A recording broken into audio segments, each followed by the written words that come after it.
Good morning, everybody. My name is, responses. It was like Catholic school for a second there. My name is Catherine Lee Carey. I am the chair of the advisory committee, and we have a quorum of 5 of the 9 members, so I think we can commence. So I'm going to call the meeting to order. Can the Bureau staff call roll, please?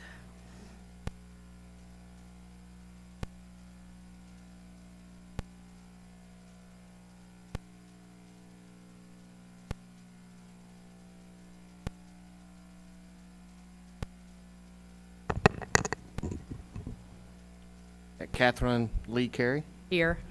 Margaret Ryder. Present. Diana Amaya. Mika Butler. Present. Joseph Holt. Present. Gabriela Jimenez. David Weiss. Present. Assemblymember Jose Medina.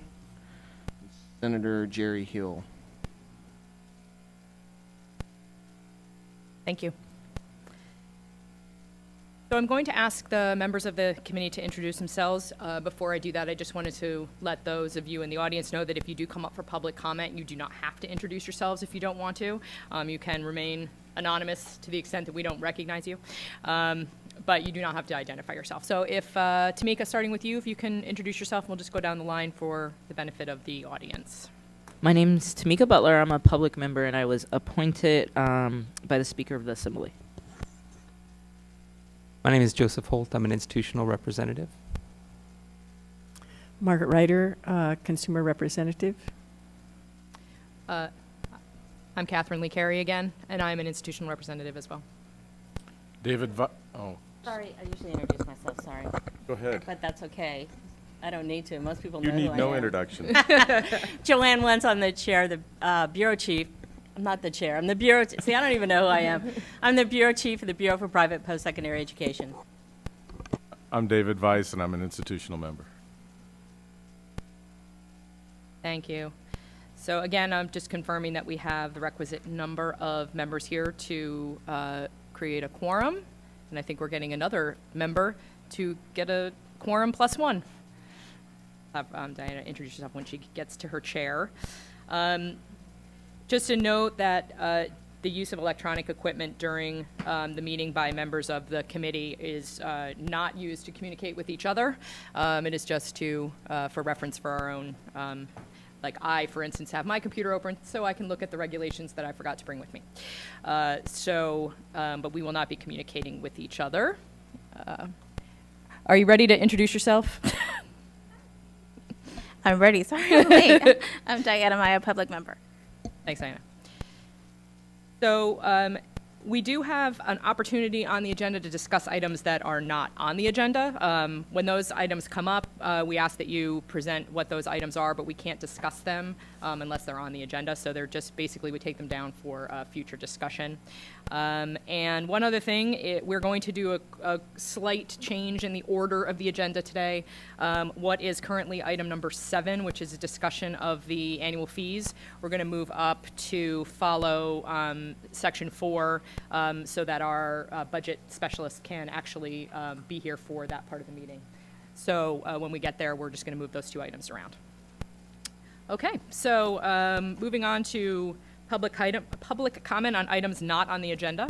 If anyone in the audience has anything that they would like to present to the committee that isn't on the agenda, now is your chance. Bueller? Okay. Hearing none, we'll move on to agenda item 3, which is the review and approval of the February 15th advisory committee meeting minutes. Does anyone on the committee have comments, notes on the meeting minutes?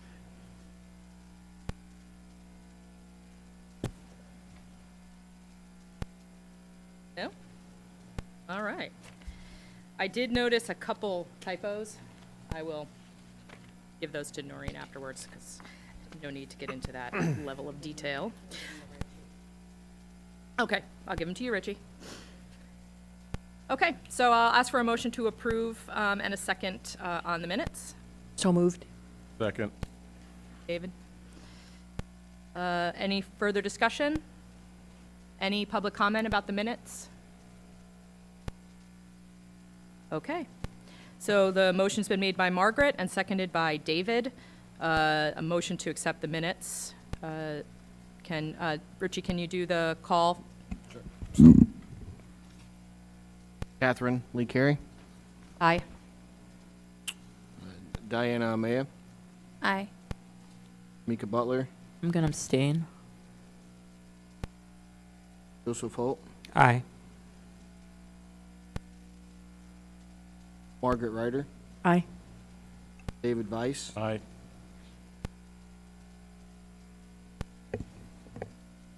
Okay.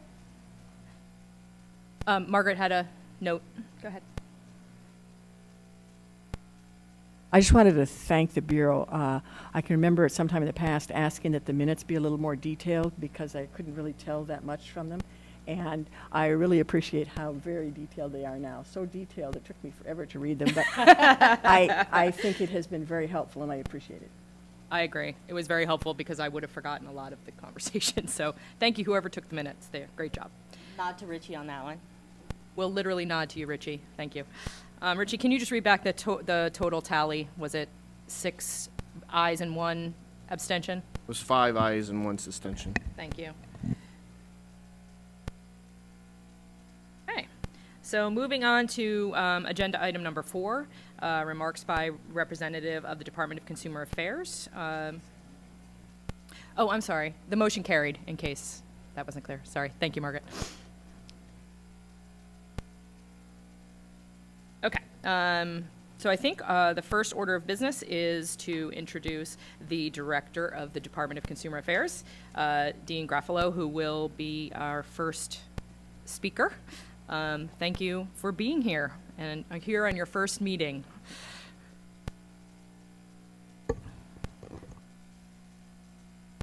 Button on. Push the. Good morning. Thank you for allowing me to briefly speak with you all. I know you have a very busy agenda, so I'll keep my comments short and to the point. Fond memories of this hearing room. I was once commissioner on the California State Athletic Commission, and while we did have meetings in Southern California, we obviously had meetings here as well. Appreciate all of your interest and participation on this advisory committee. I don't think it's expressed enough that the work that you do here does have a positive impact on the private post-secondary education community. And again, absolutely appreciate your interest, time, and your dedication to BPPE. This is my 9th week as director of DCA. It has been an absolutely interesting, fascinating kind of onboarding for me. While, again, I'm familiar with one of the entities under DCA, specifically the commission. When I lobbied for the California Medical Association, I was also the liaison to that board for that organization. And I tell folks I should have paid a little bit more attention then, because little did I know that zoom forward a couple years, I'd be the director of DCA. As you all are probably aware, in addition to BPPE, there are, again, 38 other entities, and each has its own, obviously, unique set of issues.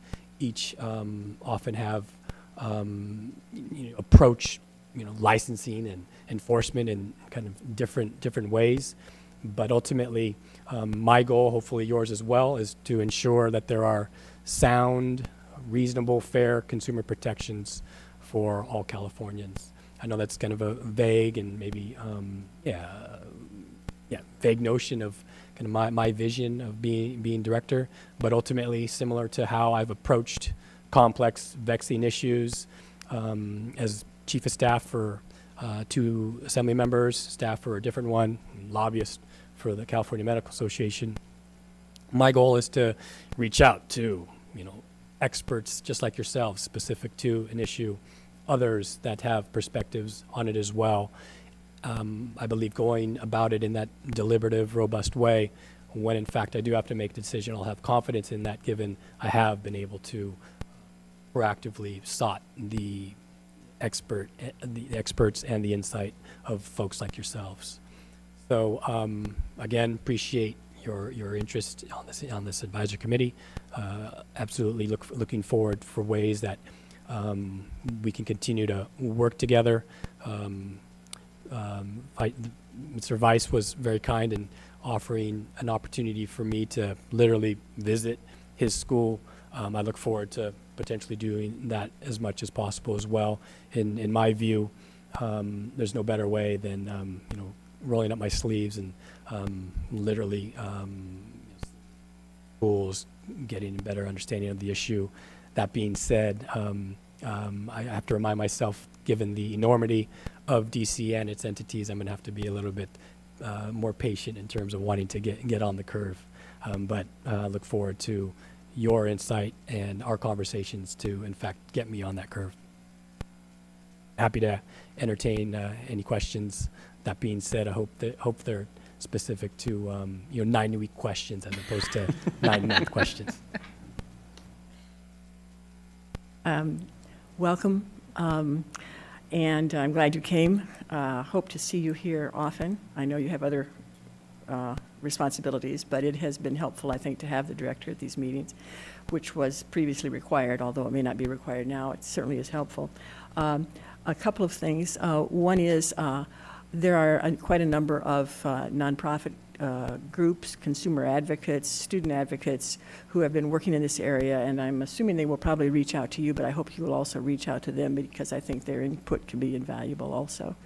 And the other thing is, for everybody else, this will sound like a broken record, but to you it will be new.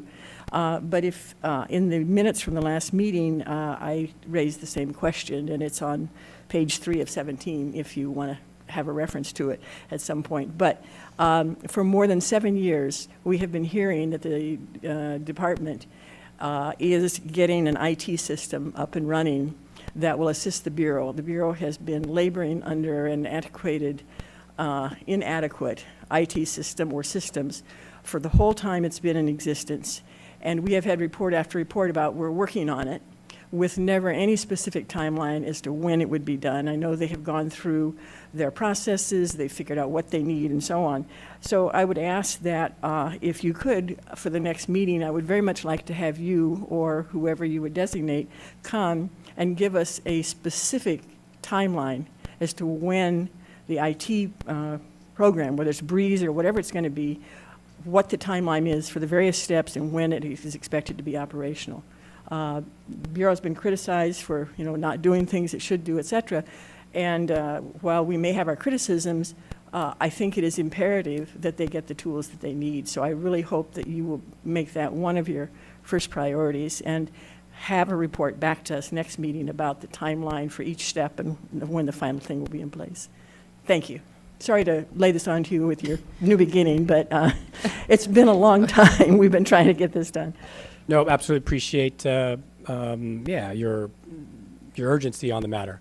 You are not alone specific to the interest of DCA's entities modernizing their business. You alluded to this notion of how the Bureau, DCA are embarking upon an assessment of the Bureau's business processes. This is a very similar question that many folks in the legislature have asked DCA. The notion about timelines is absolutely warranted given the complexity of a business modernization effort. It is difficult to kind of have, have exactness in timelines. That being said, more than happy to share answers that we've had with the legislature, others specific to release 3 of the remaining entities under DCA specific to IT, specific to business modernization. Just one other comment, and that is, I can understand that 7 years ago it would have been difficult to get a specific timeline. But I know the agency, even before the Bureau, was supposed to be getting a new IT setup. So I say 7 years because that's how long this agency's been in existence, but it goes back further than that. So it seems to me 7 years down the road, we ought to be getting a lot more specificity than we have been given so far. So I really hope that that will occur, and I think I and everybody else on the committee will be willing to do whatever we can to help you, get that going. And whether you need us to be talking to legislators or whatever it is, we want to help in this effort. Thank you. Nope, understood. If I wasn't clear in my response, more than happy to provide more than, vague answers at your next meeting. Does anyone else have any questions for our new DCA chief? Okay. Any public comments or questions for the chief? No? Okay. Thank you very much for being here, and we're giving you a break today because you're 9 weeks in, but come August, expect Margaret to go hardcore on her question. And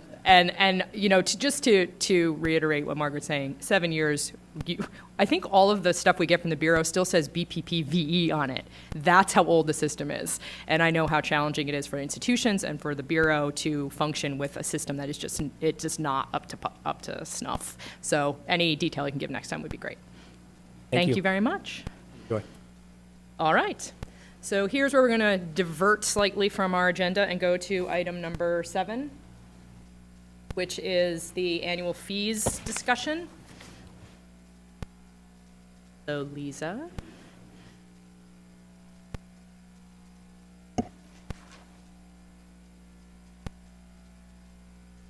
Good morning. Good morning. I'm Lisa Raffretti, the Deputy Bureau Chief. Morning, I'm Matt Nishamini with the DCA Budget Office.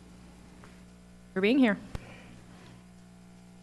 The agenda item. What page are we on? We are on page 3 of the agenda, or I'm sorry, that's my agenda. 9. So we're on agenda item number 7. 49. Thank you.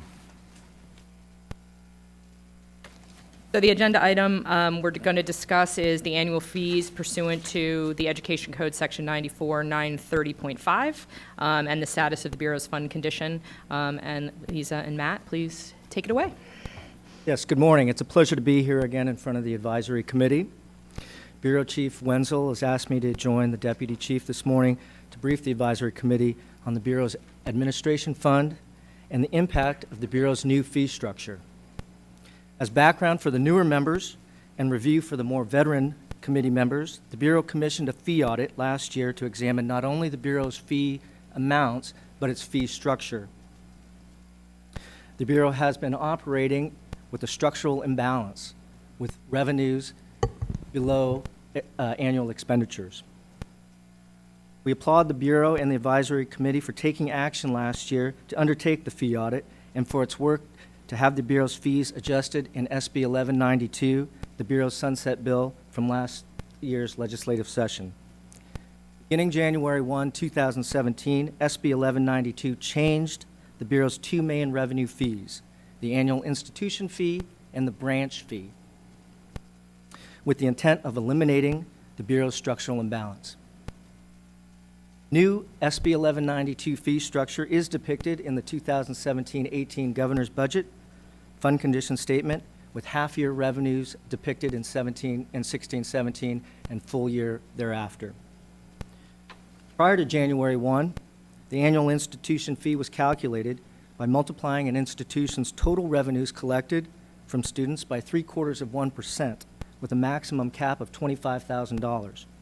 The branch fee was set at $1,000 per branch.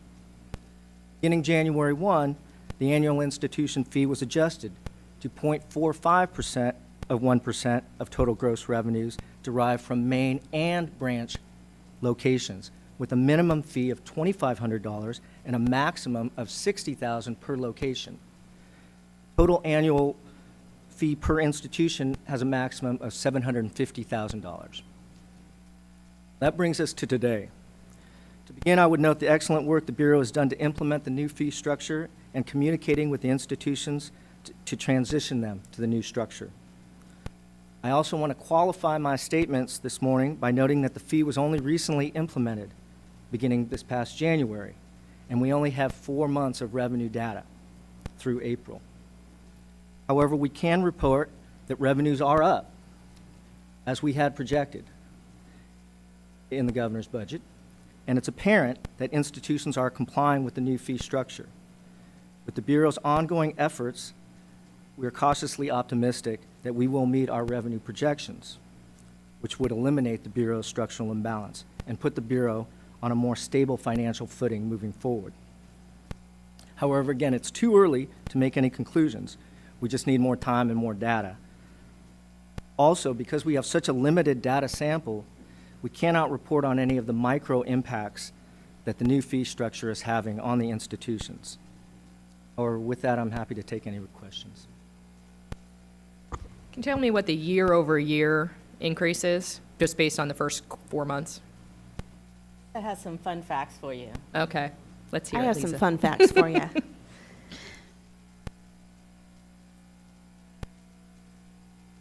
So overall, we have invoiced 342 institutions in the 4 months. And with that, 3% of them have paid the maximum of $60,000. 50% have paid the minimum of $2,500. 15 or 50? 50. And 46% has paid in between that. 168 of the institutions, or of the invoices, have, which is 65%, have an increase in their fee from 2016. What percent was that again? 65, 65, thank you. with 44% at a decrease from 2016. We have 9% that are paying less than the prior maximum. So at the max before was 25,000. 9% of those are paying less than that now. And we have 10% that are paying more than the prior max. What was the prior max? 25,000 25. per campus? 25 per institution with 1,000 for the branch. So year over, I just have January to January from 2016 to 2017. Our increase was 5%. February, the increase was 50%. March, the increase was 53%. And April, the increase was 71%. And with that, I also want to share that 71% of the invoices have been paid, with 29% have not been paid timely. And there is a 25% penalty fee if the invoices aren't paid within 30 days. And after 90 days, it goes up to 35% penalty fee. And then after that, after 90 days, it can move towards a citation. So again, we have 29% that have not paid. Lisa, you said 342 invoices have been issued since January? Is that right? Correct. How many, what is 342 in relation to the total number of schools that you have to invoice in the course of the year? How many total schools are there, I guess? Well, this is also includes branches. So mains is 257 mains and Okay. 85 branches out of that 342. And we have approximately 1,100 institutions. It changes daily with new. So the 1,100 includes the branches, right? So No. this is about a third No. or a quarter? No, the 257 would be in the relationship to the 1,200 or 1,100 Okay, institutions, not including the branches. not including the branches. Okay. Correct. So, I'm going to get 20% about Kate. okay, that's where I was trying to go to. How much, what's the return so far, I guess? How many of you invoiced percentage-wise so far? So about less than a quarter? Okay, Somewhere between 20 and 25% probably. okay. Correct. So instead of monthly, if we just looked at it and said, over the 4 months, we're up about 50%. You had a low of 5 or 7% to a high of 70 and a couple of mid-50s. Overall, we'd have to look at that and calculate it, because I have I guess approximately 50%. And what were we hoping to get? Were we hoping for a 50% increase in revenue? I think I don't think we were looking for that high, were we? I don't know, a hope was shared with us, David. Full year Hope- revenues no. approximately Know that 16 a hope, million. You know, Pardon? The adjustments increased full year revenues to approximately 16 million. If you express the shortfall in a percentage term, how, you mentioned that it was not meeting, revenue previously was under expenses. What was the percentage shortfall? For example, in 15-16, revenues were 10 million in actual revenues, and the program was appropriated, actual expenditures were 12.6 million. That's So you're approximately 20% short. correct. Okay. So you said you just feel like you need more time and more data, and that these are very preliminary numbers. When do you all feel like when will that mark be where you feel like, okay, we feel really solid about what we're seeing and what the data is showing us? The fees come in on a monthly basis, so we would like to have at least 1 year, full year revenue to be able to make any conclusions. Just a little clarification is that each institution is billed their annual fee on the month that they were approved to operate. So not every institution is paying at the same month. It's spread throughout the entire year. So in order for us to get a really good vision of how the fee structure is working and what's being paid versus what was being paid prior, we would really need a full year to be able to look at all of the institutions. My recollection is that when you looked at the shortfall, the expected shortfall grew over time, so that in the future, it wouldn't necessarily be, if we hadn't done anything, it wouldn't be necessarily a more or less 20% shortfall, but a larger percentage shortfall. Is that correct? I'm not sure I understand. Well, that, as I Terry. recall the calculations, it showed, here's our shortfall this year, here's what it's projected to be in the future, the next several years. And as I recollect, those shortfalls got larger and larger if we didn't do anything. Is that correct? Right. So over the past several years, the Bureau has ramped up its staffing.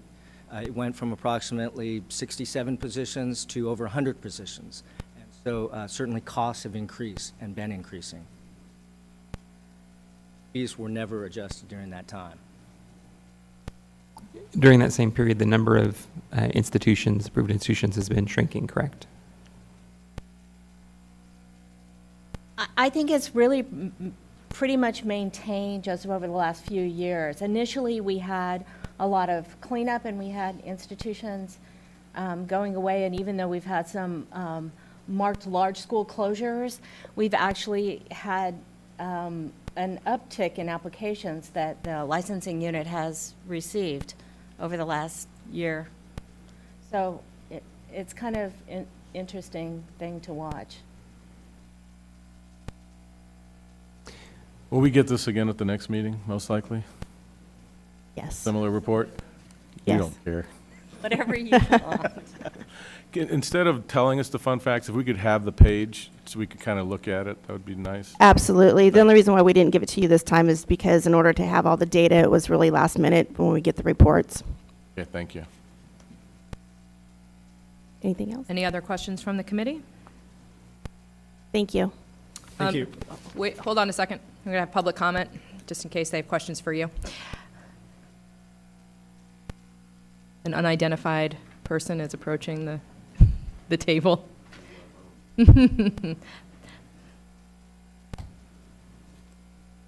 Morning.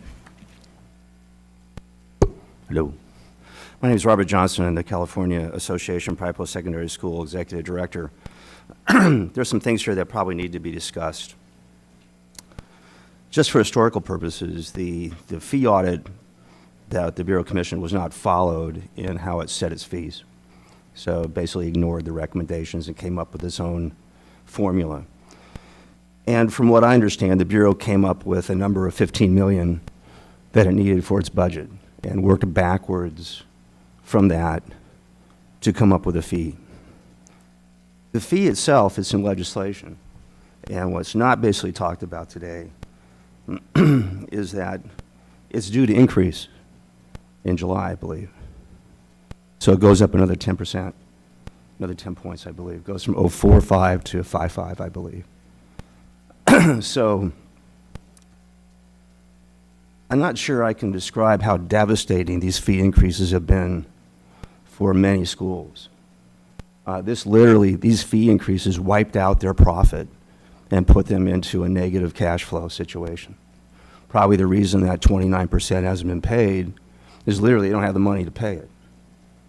So it's a serious issue. What I'm astonished by is the fact that while you can do projections based on your staffing costs and what you need, nobody seems to be willing to say that they can do a projection on fee revenues that are coming in. And while the Bureau can certainly sample and survey schools ad infinitum on a lot of issues, for some reason the concept of asking schools to basically give them a projection on their fee payments for the next year seems to be off the table. And at the same time, remembering the ticking time bomb of July. So that goes into effect automatically if we don't do something about that. So the association's position is this. We provided information in the legislative fight, and it was a fight, about the fee increases. We had some folks on our side. The Bureau basically had the governor's office. They refused to take our data because we surveyed our schools, and we showed that just the branch fee alone, remember, this is an entirely new fee. It used to be $25,000 max for both all income on a school with a $1,000 branch fee. So a total of one campus with one branch campus would be $26,000. The branch alone now goes up to $60,000, plus the main can go up. And there are schools, and I'm not going to sit here and cry for University of Phoenix or some of the bigger ones, but they're paying over $700,000 a year in annual fees to the Bureau. $700,000. And again, let's be honest here. That $700,000 comes out of student tuitions. So if you have any sense of trying to essentially assist students, then you have an obligation to ask whether or not those fee increases are warranted and necessary. So let's move on a little bit from the philosophical side of life. Question really quick. Yes. Are you saying that, all right, the fee increases start on July 1? It goes from 0.45 to 0.55? There's an automatic adjustment in legislation to kick it up. And there's nothing we can do to change that at this point? Yes, there's actually, I believe, a provision there that the Bureau can basically make a decision, or the state can make a decision not to go that way. Or I think the budget language in that basically said that there was going to be a further negotiation on that. Then the question of where we think we're going to be, we're up 50%. Is 50% enough at this point? I mean, I know we don't want to, it's too early to see, but, you know, if we don't make the decision, if we don't at least hypothetically look at it and extrapolate out, last year we had 10 million, 50% above that is 15 million. We kind of wanted 15 million, right? So the current fee structure looks pretty good. The fee increase does not go into effect until 2018. So it's a full Yeah, but year. if it, again, Not this July. yeah, but if you want to make any changes, you have to do it now. Before what Right. date? July, I believe. July 1. So we make a recommendation or whatever. So if we don't do it by this July, nothing can get changed the July of 18? You know, here's the thing that we're trying to put on the table. We provided information that basically just the fee increase alone on branches would have provided the Bureau with more than enough to cover its budget shortfall, even if it came up with what we thought was an artificial number in 15 million from 10 million. And that included reserves that we're not sure why they needed to have the amount of reserves they have in there, but we're not going to go there. But the reality of it is that we thought just the branch income alone would be more than sufficient based on when we surveyed our members and provided the data back to the governor's office during the salary negotiations. We still feel that, you know, we will be happy to provide salary survey, but the Bureau rejected that information, said it wasn't quote, valid enough. So our offer to them is, well, turn around and do it yourself. You know, you can send a survey out. We'll do it. We'll send it out. We got the information back. Compare information. See what you get. So didn't happen. We had some last-minute adjustments, there were some language changes, there were some budget agreements, but we're still on the clock. And if nothing happens, then basically the fees not only stay at what I consider to be a very, very high rate, more than is probably what's needed, but it also goes up even more. So waiting a full year to get every piece of data as hard evidence is going to put us basically right at the 0.55. So in terms of the institutions that are not here today, you know, what we're asking for is that understand that basically how much revenue you really need to visit, the 100-some positions, if that's what you really need from 60 to 100 to implement a reauthorization, and I do believe the declining school numbers show that there's less schools here than there was when they had 65 folks running stuff. And there has been some additional regulations. But remember, the Bureau's promulgated most of those, so it's kind of equivalent to killing your parents and throwing yourself in the mercy of court because you're an orphan. But the reality of it is that you really are in a situation where if you want to look at fee control in terms of what schools are paying, there has to be hard work done early. You know, if we wait a year, it's too late.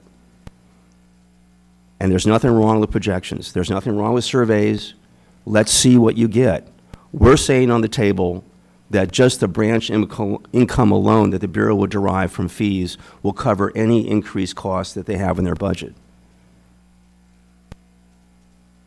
So, appreciate the time.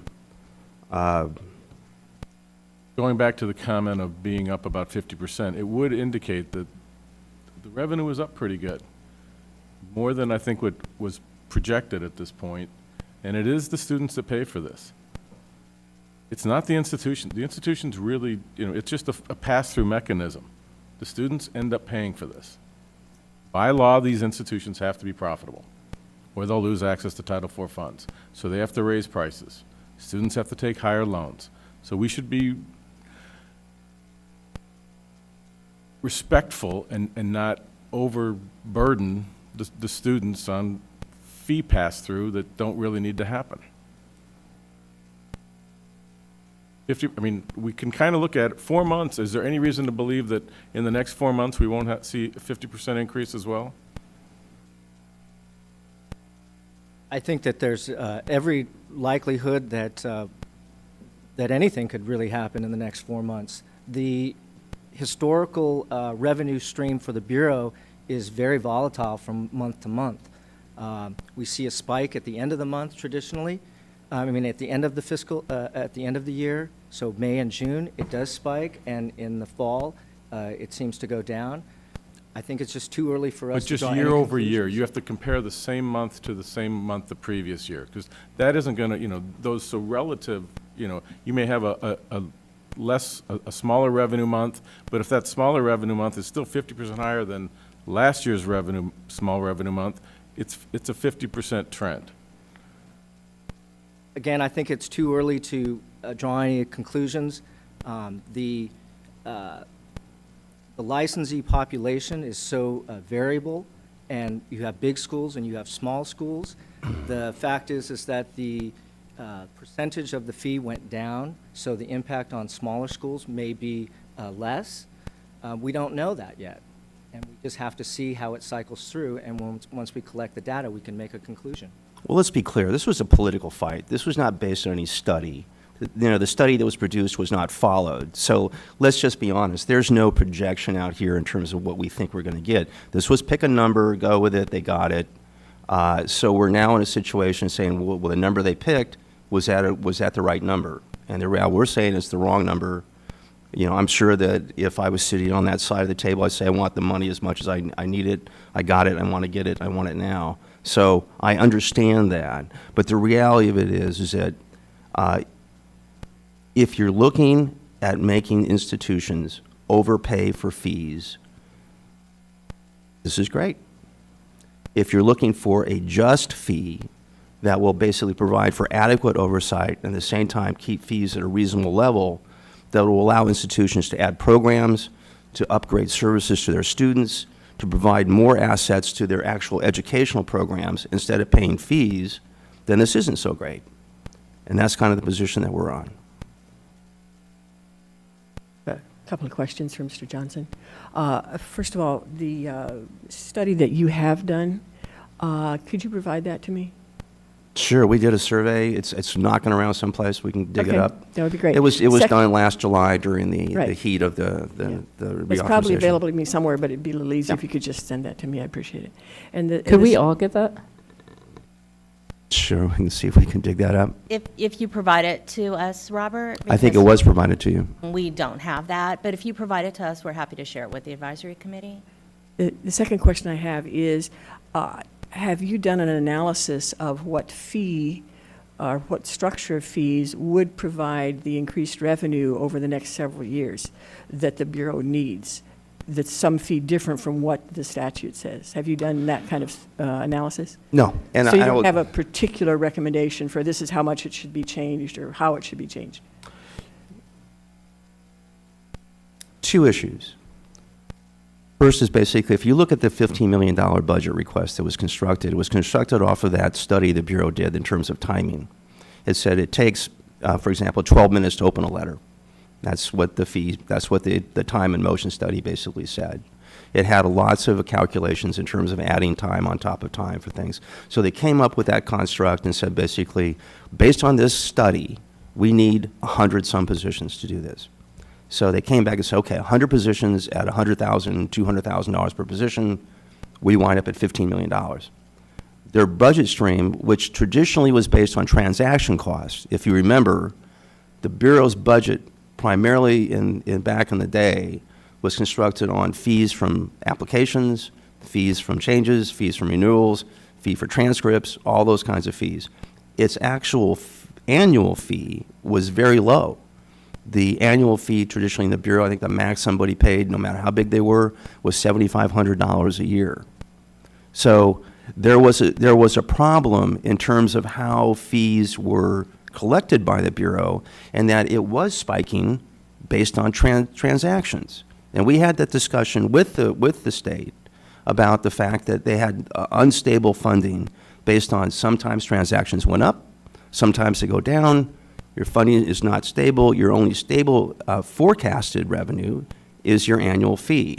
So in one of the many reauthorizations we've all gone through, there was a switch to basically increasing the amount of dollars for annual fees and less dollars for transactional fees, which we believed would stabilize the Bureau's funding. We just didn't see it coming that the Bureau was going to jump its budget $5 million and put together a formula that we thought was going to give them much more than $5 million. We thought the formula was somewhere around $15 million extra they were going to get just off the branches. So in answer to my question, whether or not you have come up with what you think the fees should be and how they should be structured, the answer would be no. We had counter proposals, but they're politically based, just as what the Bureau's positions Okay, were. so is there anything that you have that you could provide as to what amount you think it should be at this point? I understand we you don't may have not. access to the Bureau base, and we don't have access to the fee structure that the Bureau's collecting. I mean, if we had that, we could do a projection. Happy to do it. And then the final question is, if you wanted to have legislation be effective as of July 1, 2018, I don't understand why you're saying it has to be done by July 1 this year. Wouldn't it be without any emergency statute any time before the legislature finishes, which would be in September, whenever they finish? Or if you found out after looking at the data for the whole year that there was a real big problem, you could, even in January or, before July 1 of next year, do by emergency statute a change in the fees. Isn't that right? Well, you have to have a consent, or it's a fight, right? I mean, they built the fee increase automatically into the legislation. It's going to go up. So it's already triggered to go up if nobody does anything. So in order to change that... I'm just asking about the timing. Yeah. So if you had enough data, you wouldn't need that to be done by this July. It would be sometime before the end of the legislative season. Or if it was something that the legislature would see it was an emergency, they could do it sometime next year before July 1 of next year. If the governor agreed. Right. And we're not assuming that agreement's there yet. Yeah, exactly. So I seem to remember that there used to be extra money in the coffers that was loaned to some other entity in the state, $3 million. Did that ever get repaid? So that $3 million general fund loan repayment is scheduled to be repaid this year. It was Governor Wilson that promised to pay that back. All right, so so that's There's $3 a million that's provision going to that come the into fees the cannot be coffers. increased unless the loan was repaid. Okay. So going back to the timing issue, so as of July 1 this year, the automatically by statute, it goes from no, I'm not saying it goes up. The statute says that if nothing happens between now and July 1, that as of January 1, 2018, the fee goes up, right? I believe so. July 1, 2018. So for 18 months, schools will be under the current .045 until July of 2018, right? Correct. Okay. All right. I was just trying to get clarity on when that would kick in. Okay. I mean, I think Robert has made the point that a lot of institutions have, this is a huge impact on them, huge. I mean, to go from, University of Phoenix is probably the easiest example to use, from a school that had one main and many branches and had, a cap at whatever the cap was 60 grand or whatever it was. From that to $750,000 is a huge impact. And for them, they can probably handle it. But for a lot of other institutions that are, not operating with the type of, revenue that they have, it is hugely impactful. So anything that we can be doing to evaluate, project, whatever it is that we can do to determine whether or not this is required or necessary, I think we need to be looking at that so that we can protect the students who are attending the schools who are paying the fee. And just to point out to Mr. Holt's point, if you look at the new schools that are coming into California, they're all small. There's Title IV, very small Title IV schools. There's no big schools coming to California. They're gone.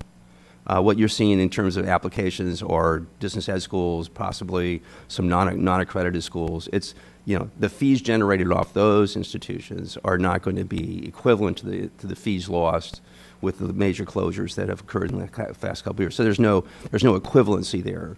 It's going to be lesser dollars. The question is, the argument that I get back is that basically, well, it doesn't matter how small the school is, we still have to spend an enormous amount of resources oversighting that school. And so the equivalent is like, well, if you're charging University of Phoenix $750,000, are you spending the equivalent of $750,000 of oversight on that school per year? And the answer is basically, we don't quantify that, we can't tell, but logically speaking, probably not. And remember, a vast majority of these schools are paying $300,000, $250,000, $400,000 a year.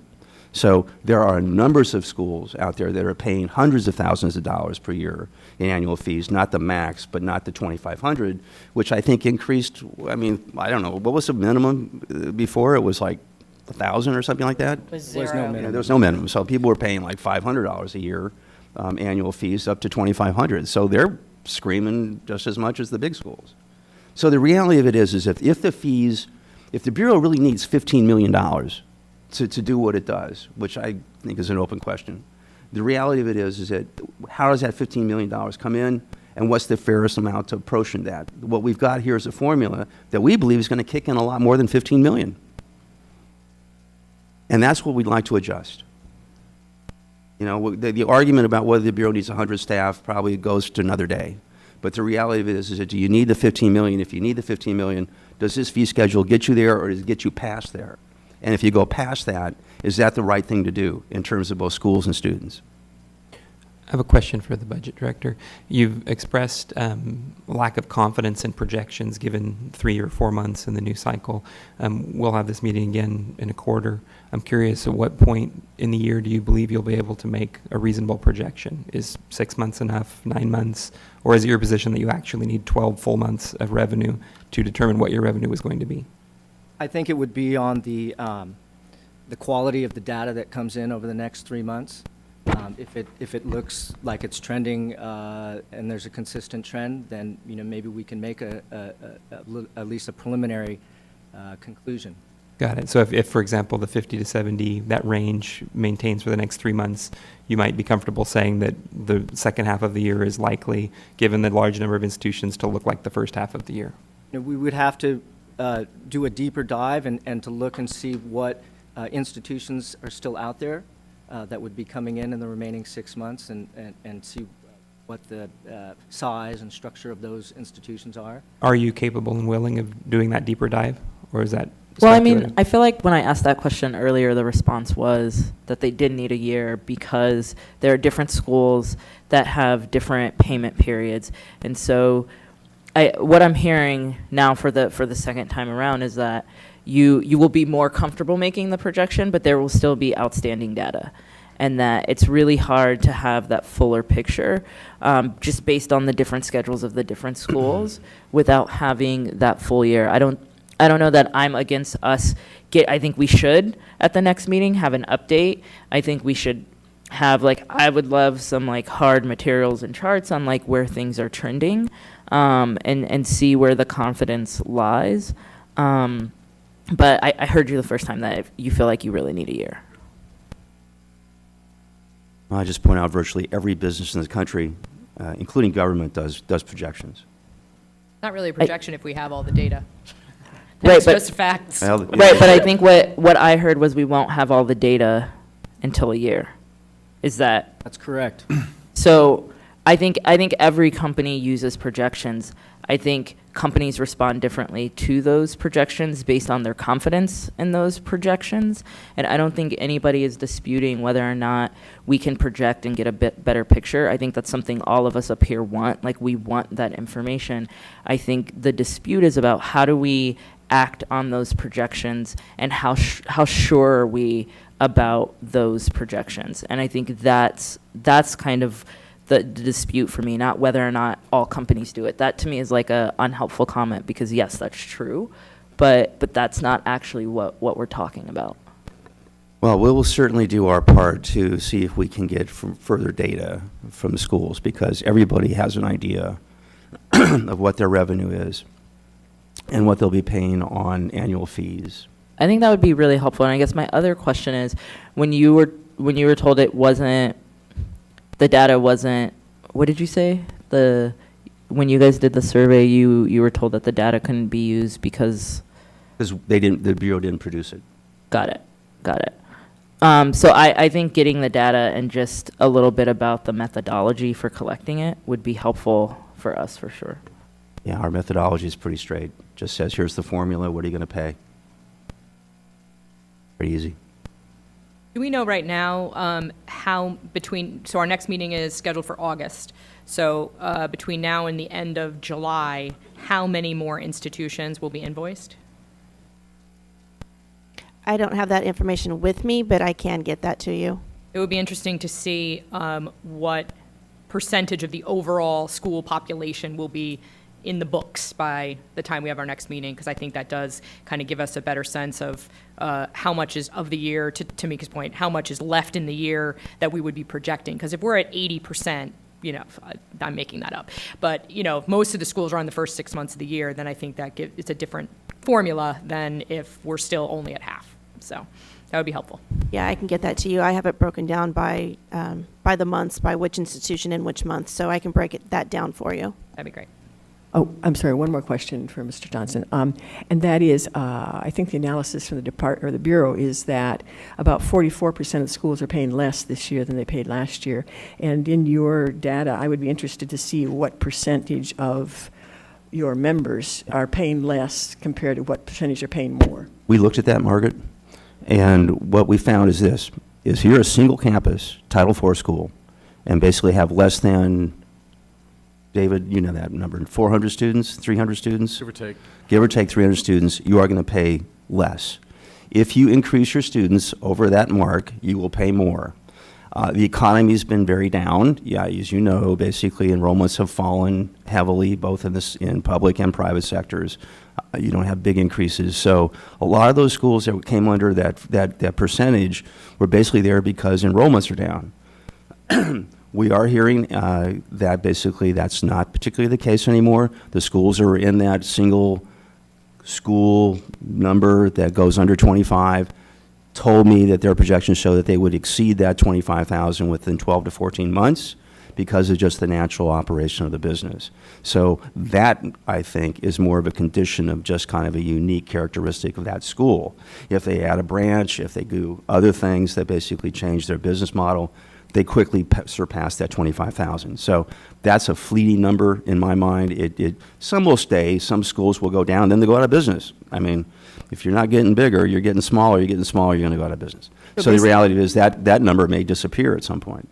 So basically, the smallest schools are benefiting by having a lower fee, whereas the middle to larger schools are paying more. Well, anybody with over 250 students, I believe, or 300 students is paying more. So it's a function of numbers. Yeah, if you have that data, if you could provide that too. Anything else? Thank you, Mr. Johnson. Any Thank other you. questions for anyone at the table? Appreciate the time. Thank you. Thank you. Thanks, guys. Thank you very much. Anyone else in the audience have a comment, question, concern? Hello, sir. You do not need to introduce yourself if you don't want to, but you I'm can. sorry? You do not have to introduce yourself unless you'd like to. It's fine with me. Greg Gallagher with the Fashion Institute of Design and Merchandising. I want to echo a lot of what Robert has already said, but to put a real-world face on the impact of these fees. I just checked, and we are one of those institutions who has not yet received an invoice, but when we do, it's guaranteed that those numbers will go up substantially. I don't know how much any of the committee members know about FIDM, but we've been around for a long time. We've got branches, the main branch in LA, but in Orange County, San Diego, and San Francisco. We've graduated over 40,000 students in California. We have a 6% cohort default rate. We have a 60% graduation rate. The point I'm trying to make sort of in a roundabout way here is we expect our fees, well, not expect, they will, as soon as we get the bill, to go from whatever it was, 25,000 to over 400% of that. We will be paying upwards of $130,000, $140,000 in fees to the Bureau.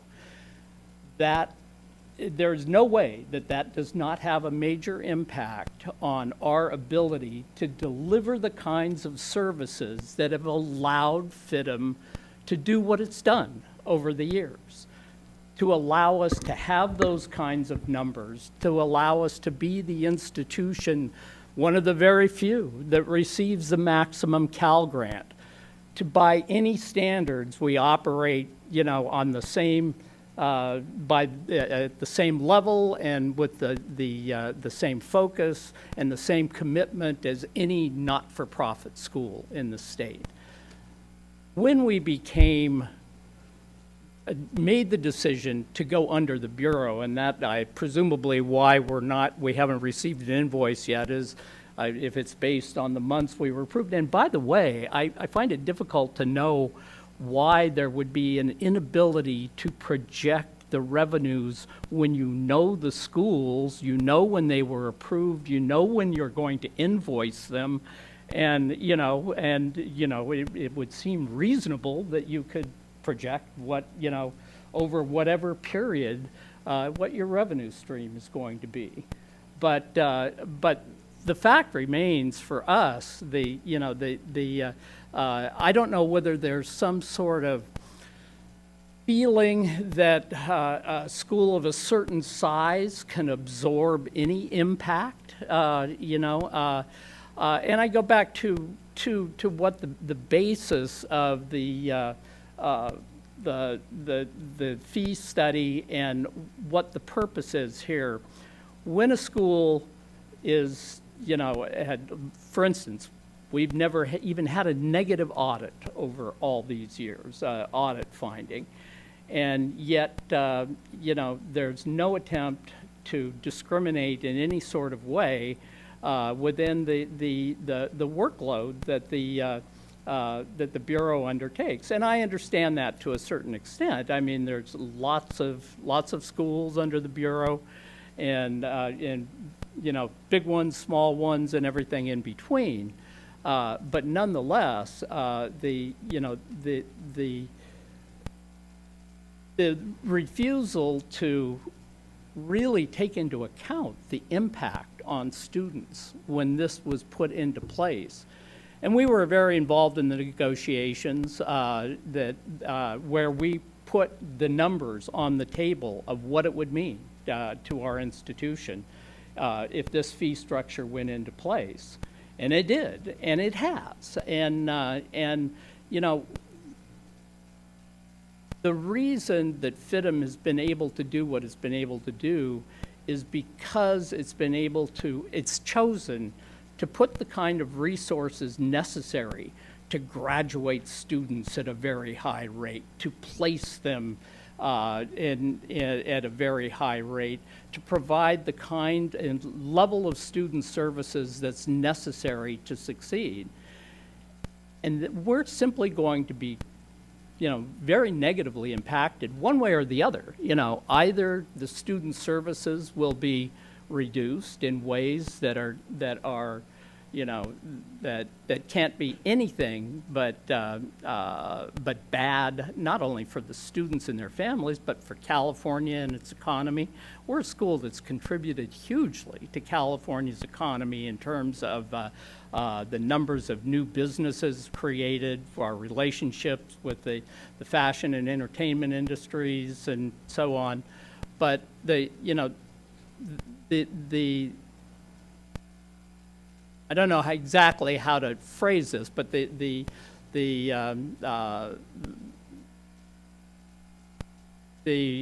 refusal, or the inability to acknowledge what that impact actually is going to be for this kind of fee increases is really discouraging, particularly for those of us who have just recently come under the Bureau for, when all those years of exemptions and so on, we finally made the decision that well, if this is what the state wants and demands, that's what will accede to that. But then to, in our very first year, have this happen is less than encouraging going forward. So a couple of things. I really encourage the advisory committee and the Bureau to seriously consider what Robert particularly had been saying about, fee adjustments and the levels actually needed. Because it's clear to me that first off, that I really don't see why, a reasonable projection of the Bureau's costs and the fee revenues can't be made at virtually, any point along the line, at least by, halfway through the year. And then to consider the real world impact that those fees are having on students and families and schools. Thank you. What question? In order to maintain the level of service that you're providing your students, will you need to increase your prices? I don't know that we can. I mean, we're like virtually any other, private school. We're up against it in terms of, the impact of tuition and the cost of attendance and the ability of students to pay, and its impact on enrollments. So I don't know exactly but yeah, if it were just a matter of passing on those costs, in all likelihood, we'd have to look in all directions within the school at where those saving, and that includes faculty, that really includes student services, those kinds of resources and benefits to that make the school what it is. So I don't know, if we could just say, yeah, we're going to pass these along to students, because I don't know whether we could afford to do that. So at this point. It's a lot of money. May I just respond to the gentleman's comments also? It's certainly not the department's, the department is neither reluctant nor unwilling to provide a projection, a revenue projection. We provided one in the governor's budget, in the 17-18 governor's budget, and I'm here to report today that all indications are trending towards meeting that current year projection. However, it's just too early for us to make a final determination. Couple of questions. I'm how many branches do you have? Or the main big branch in downtown Los Angeles, one in Orange County, one in San Diego, and one in San Francisco. And as I understand your comment, and please tell me if this is not correct, you're not saying that you dislike the structure of the new fees. In other words, you're not suggesting that small schools should be paying more so you could be paying less. You're suggesting that the revenue projections may be greater than, or excuse me, the Bureau's revenue projections may be lower or their costs may be higher than is realistic. Is that your complaint about this? Yeah, I'm not clearly not in a position to, or wouldn't make any suggestions regarding who should pay what, and what is equitable for different types and sizes of schools, but rather the larger issue of the structure of what the which is what I think most of us thought that the fee study was going to do in the first place. And the other question I have, I was just looking online and I see that I picked some program at random. It's a 9-month program, and the charges are listed as about over $33,000 for that 9-month program. Can you give me a rough idea of what it would be for a 4-year degree? Just a rough idea. I realize you have lots of different programs. I don't have those numbers right offhand. 50,000 or more, would you say, or roughly? Or 4-year degree program? You don't know. Okay, that's all right. I really wouldn't want to speculate. So. All right. Thank you. Thank you for your comments. Does anybody else on the committee or in the audience have any further questions about the budget? Seeing none, thank you very much.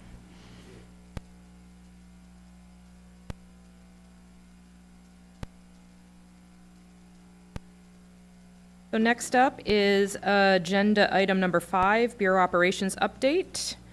It looks like we have Yvette Johnson and Beth Scott and Robert Bales all here to provide an update. I think we're going to start with the enforcement report. Good morning. Good morning, Yvette Johnson. I am one of the enforcement chiefs for the Complaint Investigations Division. You've been provided with statistics as far as how many complaints we've received and how many complaints we've closed. Yeah, can you just put your mic a little closer to your... Is that better? Better, thank you. So we did a report for the first quarter of 2017. And with that, we have received we've received 220 complaints, and with an average of receiving 73 complaints per month. Over time, we've shown that with these complaints, our complaints range anywhere from receiving 56 complaints a month to over 114 complaints a month. So it's broken out, it's pretty even as far as how many we receive per month. And we've had an increase on the number of complaints that we've been closing as well over the time. The past month, within our last look at March, it was about even with the number of complaints that we received and closed. Did you break the complaints down by internal versus external? Sure. For the first quarter? For the first quarter, did you? Because you're averaging 73 a month. How many of those were internal versus external? Our complaints for internal for the first quarter of 2017 was about 36%, and our external were 64%. Thank you.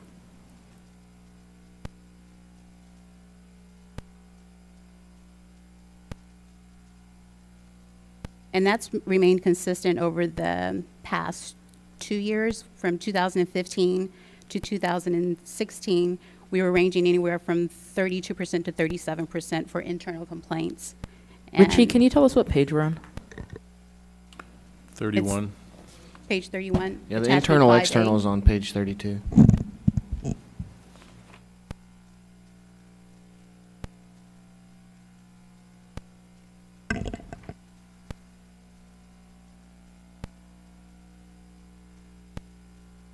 Any other questions?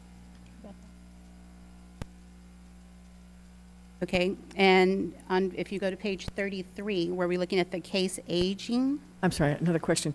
What was sent out is a little different than what we got today, correct? yes, there was a Okay. correction made. And I believe that you were all informed of that.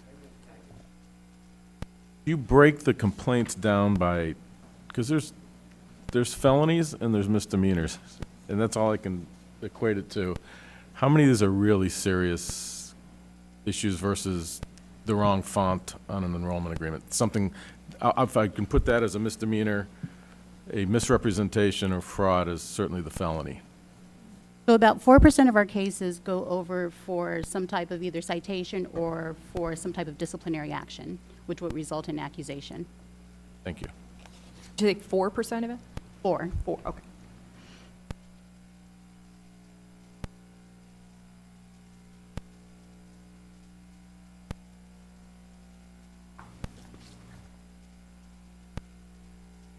So the next item for our case aging, we still have that backlog. So what we're trying to do is we're working from the outside in, where we don't want our newer cases to age, but we're also going back and trying to handle all of our older cases as well. So we're working towards the middle to get some type of, to even it out some, so that we're not over the 3-year mark anymore. So right now, as of 2017, we have about 107 cases that are past the 3-year mark, and those are dealing with cases that may be with other agencies as well.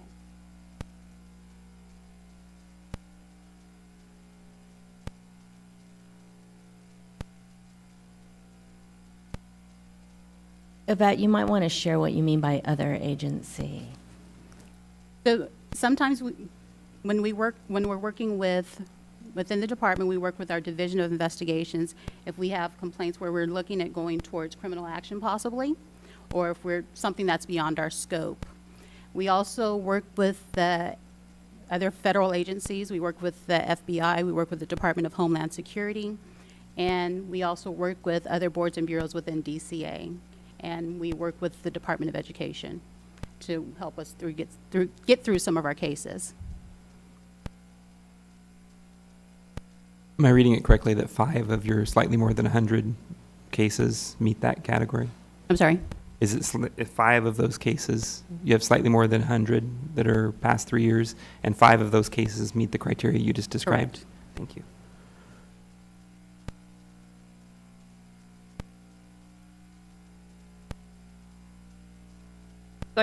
I totally understand why you'd have outside agency cases that would be taking a long time, because obviously as soon as you're referred out, you're on their timeline, so I get that.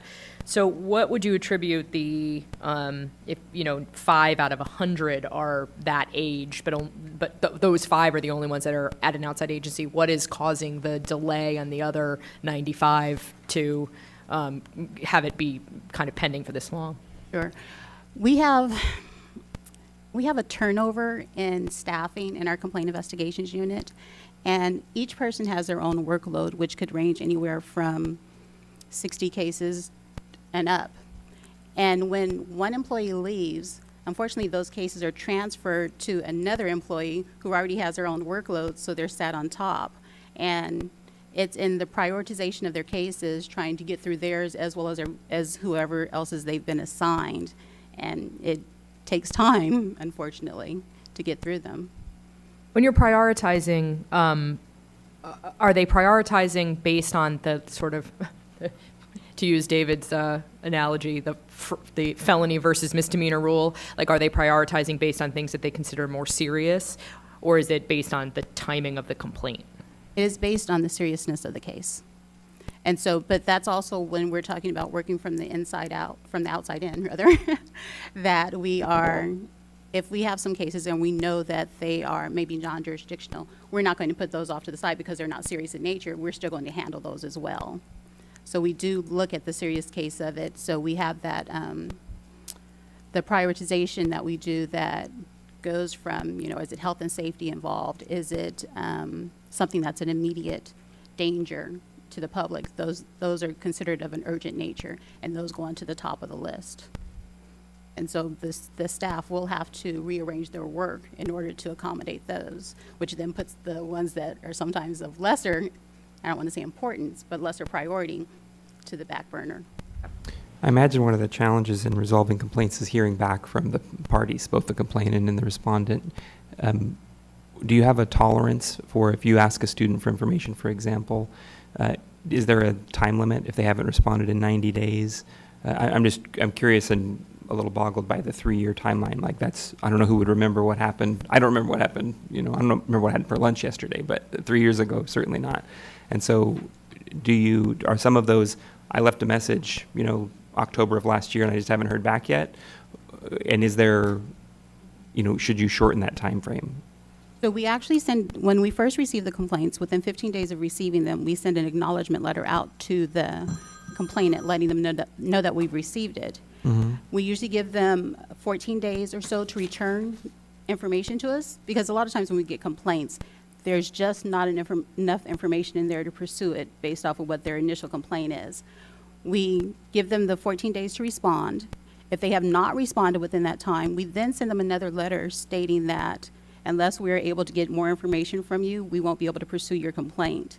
And in the cases where we have complainants that wish to remain anonymous, we can't do anything with those. So there may be a closure if we haven't heard anything from them within another 30 days.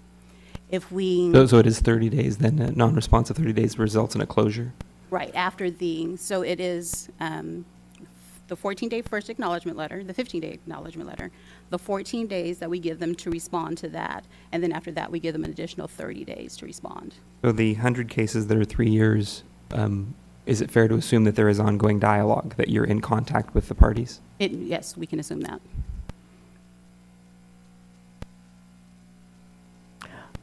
I guess since we're asking about the aging, it's okay, I'll jump in here now and talk about the aging also. And my question is, I've noticed in looking at the licensing applications that the time to deal with those has gotten a lot shorter. And the time to deal with complaints, while it's gotten shorter, has not moved nearly as much as the time to deal with an application. I realize an application might be much simpler in a way. Is it a question of the turnover still not being at full complement, needing more people to deal with complaints? What could be done to bring the complaint handling into a time frame closer to the time frame for handling applications, if you have a view on that? It's a combination of things. I think that if we had consistent staffing, I think that would help a lot. Just being able to work through the backlog that we currently have, if we could just shut down and not have any more complaints coming in, that would help, of course.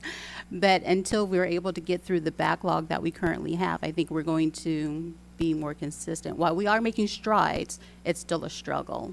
And there is, as you guys know, dealing with our laws and regulations, there's a learning curve to go with this. And so to make sure that we're doing effective complaints, because it's one of those situations where we could easily get those complaints in and say, okay, thanks for sending us the information. We don't have enough. We can close it. But we do have other avenues to go down. So as far as student protection is concerned, we want to make sure that we're touching all bases to make sure that we are looking at both the institution and the student to make sure that, you know, it's a fair deal. You said the consistency of staffing. Is that what you said? Yes. So, for example, if you were able to upgrade positions so that they would be paid more, is that something that might affect the consistency of staffing, so that you had higher paying jobs that people would want to stick to longer. I'm sure that would probably help, but as you guys all know, that it is a very strenuous job. Especially dealing with the field investigations, it's a lot of travel involved, and people have to go out, and they may be out 3-4 days a week traveling, and it does take its toll on people, and they get burned out very easily.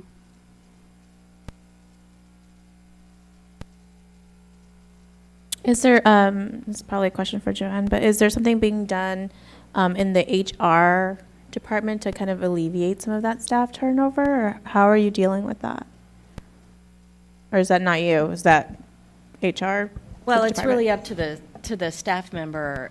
We work under union rules, and we have mandates for how people are hired and how they work, and it's really a personal choice. A lot of people get into jobs and they love it. We have some investigators that are going through piles of material, and I think that's one thing that Yvette didn't talk about is the volume of evidence that is sometimes collected, and then having to go through that and cull through that can be very time consuming. But as far as turnover, it really is about choice. We do as good a job as we can do to explain the nature of the job when we hire folks, and to onboard them and try to get consistency in application of laws. However, people always have the choice to stay or go, and that is something that all state agencies deal with on an ongoing basis. Joanne, follow up on that. Has turnover changed, like in the last 5 years? Has there been a trend, or has it been pretty consistent over that period? I think we have pretty consistent, I don't know what that number is, but I'm going to say 15% turnover. Lisa, does that sound? 15? Kind of like that. We have almost a constant 15% vacancy rate at any point in time with people coming and going. What's the state name for the position for the people doing the complaint handling? What's the official title? We have staff services analysts that do the desk investigations, and we have associate governmental program analysts that do the field investigations. I guess this is a question for you, Joanne, related to what I asked Yvette a minute ago, is there a higher level position which, if you had it budgeted, you could put people into to do this job so that they would get a little higher pay? Well, it actually comes down to standard classifications, and the work that they're doing is classed, and it is done at the State of California Department of Human Resources level. So if they're doing these jobs, this is their classification, and that's the. So none of this you think would be them working out of class, in essence, doing more than? No, none of them are working out of class. We're very careful to make sure they aren't working out of class, because we certainly don't want to get into that situation. Yeah. How big is your department? Currently we have 11 AGPAs, three full-time staff services analysts, and 2 permanent intermittent staff services analysts, and 1 office technician. So that's 11 field investigators, 6 desk. And is that fully? That's the current staff that we have. We have 4 vacancies for associate governmental program analysts. And I know that each time you have had vacancies, and is that just a question of the time it takes to interview new people? Is that what's going on? So you never really get quite up to that fully staffed because of the turnover. Exactly.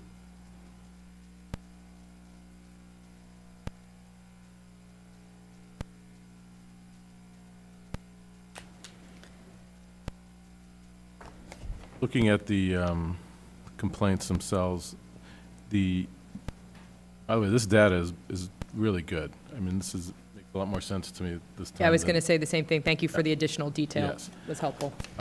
The 2015 and 2016, you've got the accredited versus non-accredited. I think you've been pretty good. Are a lot of the accredited complaints from 15 and 16 from schools that are already closed? No, we don't have any current complaints on schools that are, for 15, 16? Yeah. It's possible. And then for this quarter, that you've got for 16, of roughly, you said 70 a month, give or take? Yes. Do you ever just have a gut feel how many of those are from accredited institutions versus non-accredited? For this quarter, The gut feel. we have 55% of our complaints are from non-accredited institutions and 45 from accredited.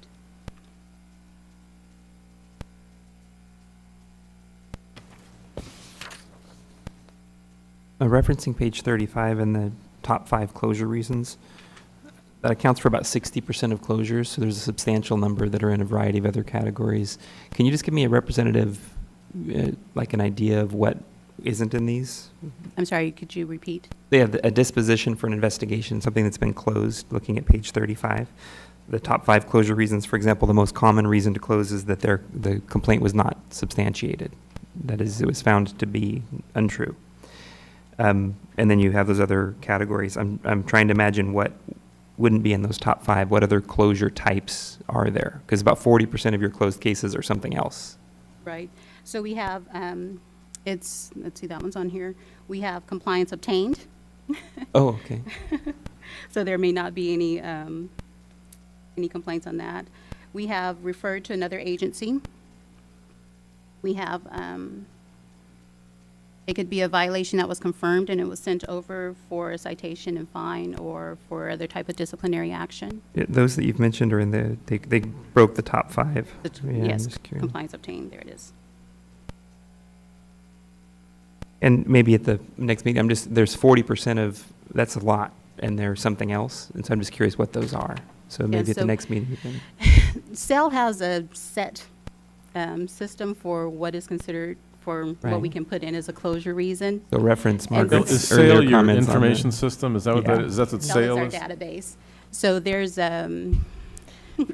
we have our jurisdictional, non-jurisdictional. We have compliance obtained, unsubstantiated. We have referral to another agency. We have the referral to the Student Tuition Recovery Fund. We can have closed, referral to the Attorney General's office. We have referral for the compliance. So they're different. Mm-hmm. But if it's not in there, you guys just have to check other? No, it's that we have to try to fit it into the best closure reason possible. And then we have a note system where we'll make note as to what the actual reason was. I think that the ask is that maybe, because there's still some missing here. 40%. Yeah, which is a big chunk. Just maybe in the next meeting, if we could just have those other Okay. categories, or at least the major ones, noted. Okay. You have the top 5 here, so everything else is less than this. Right. The fraud category seems to be Maybe the top 10, Yvette. Well, it's just odd that 40% of closure reasons, you have an extreme level of granularity as to how you closed the ticket, but 26% of all complaints are fraud other. So we have a very general category as to what they're complaining about, but a hyper-specific category as to what the resolution was. If I could just make a pitch again, this is part of the problem with Yes. not having the updated IT system that It is, agreed, we yeah. need. So, which, by the way, reminds me, has the complaint handling or the enforcement unit gone through its processes already and provided that to the departments so that they know what you need for your IT system? It's part of the whole system that we've been working on.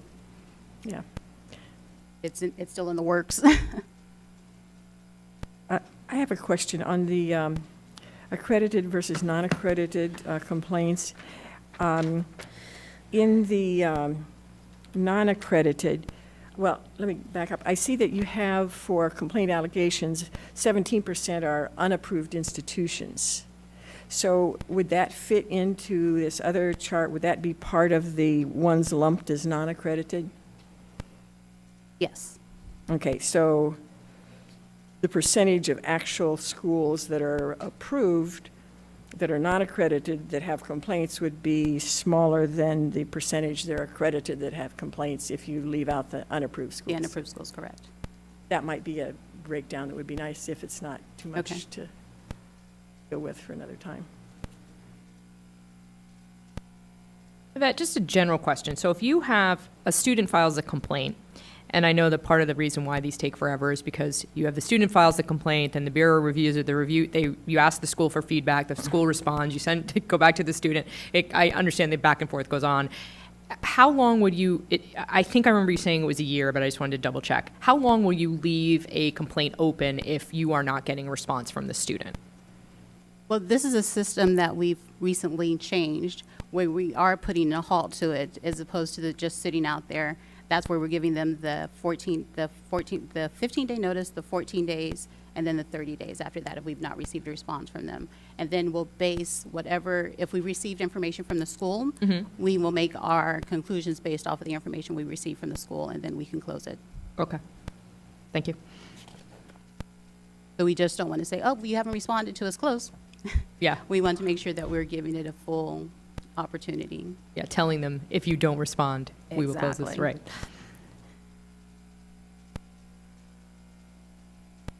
Anything else, Yvette? The questions. Maybe the fraud other with roughly 26%, is that too broad? Does that need to get narrowed down? Because there's when you're falsifying something, you're selling hours, that's fraud. That's felony fraud. Yes, thank you. Again, David, that speaks to our data system and how we can classify things in our data system. So I assume you're defining in further detail in your notes section what it actually is. Correct. But having a note system, much like any other data system, you can't pull reports based on notes. You get your category and that's it. So Exactly. all the more reason why you guys need a new IT But system. I would also say that there is no end to the different ways an institution and student can interact so that the student believes there has been fraud, and that's why they would complain. Oh, right. And any number of definitions or category codes that could, yeah. Exactly. And the concept of what fraud is as well. Do you track by which accredited institution is getting more complaints? That's a manual process that we have to go through. Or which accrediting body, I should say, because I understand. Yeah, that's a manual process we have to go through. so do you go through it or no? I guess. We Do you have a gut feel for where Have started that, correct. Okay. Would that be something we could look at or just? I'm not sure if that's information I should put out. Well, just remember that anybody can file a complaint. Yeah. And so when we start putting out there what the complaint is and who the complainant's against, then we run the risk of presenting perceptions about institutions or organizations. Not at the institute, but at an accrediting body level, it says this accrediting body is getting X amount, whether it's ACICS. Complaint isn't or against an accrediting body, the complaint is against an How institution. good is the accrediting body doing in making sure that there's not issue? You're tracking with me?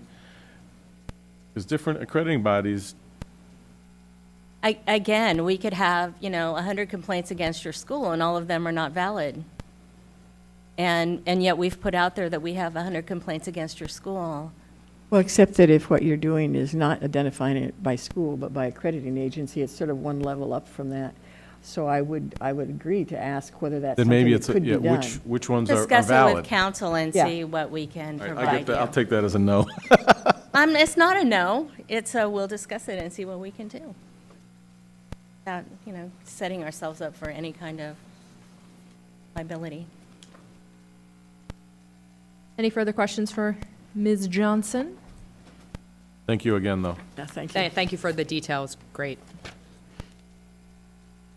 Ms. Scott. Good morning.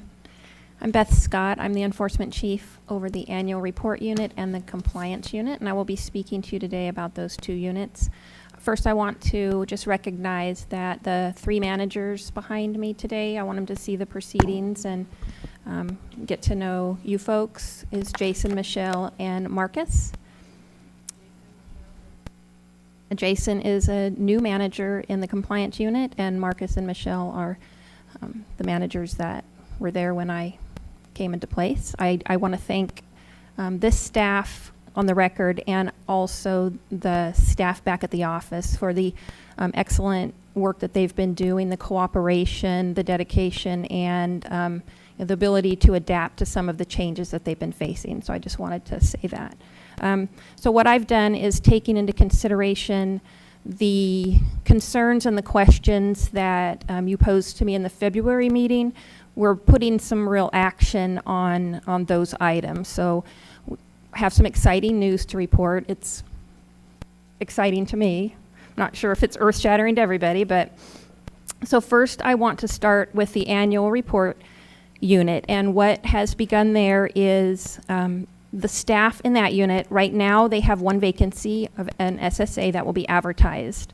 One of their analysts has promoted into the compliance unit as an inspector, so we're filling the vacancy in the annual report unit. However, the annual report staff are beginning some very comprehensive analysis of the data that they receive from the annual report materials.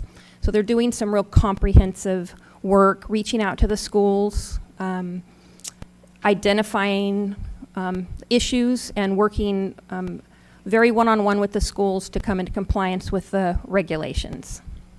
We're having very good luck with the compliance of the regulations and the understanding. We're directing them to our workshops. We're starting with the school performance fact sheets and the formatting, and some of that material can be hard to understand. So they're spending one-on-one time with the schools to gain understanding. And then, of course, if we're identifying other problems or non-compliance, then we're moving in to take some action on that.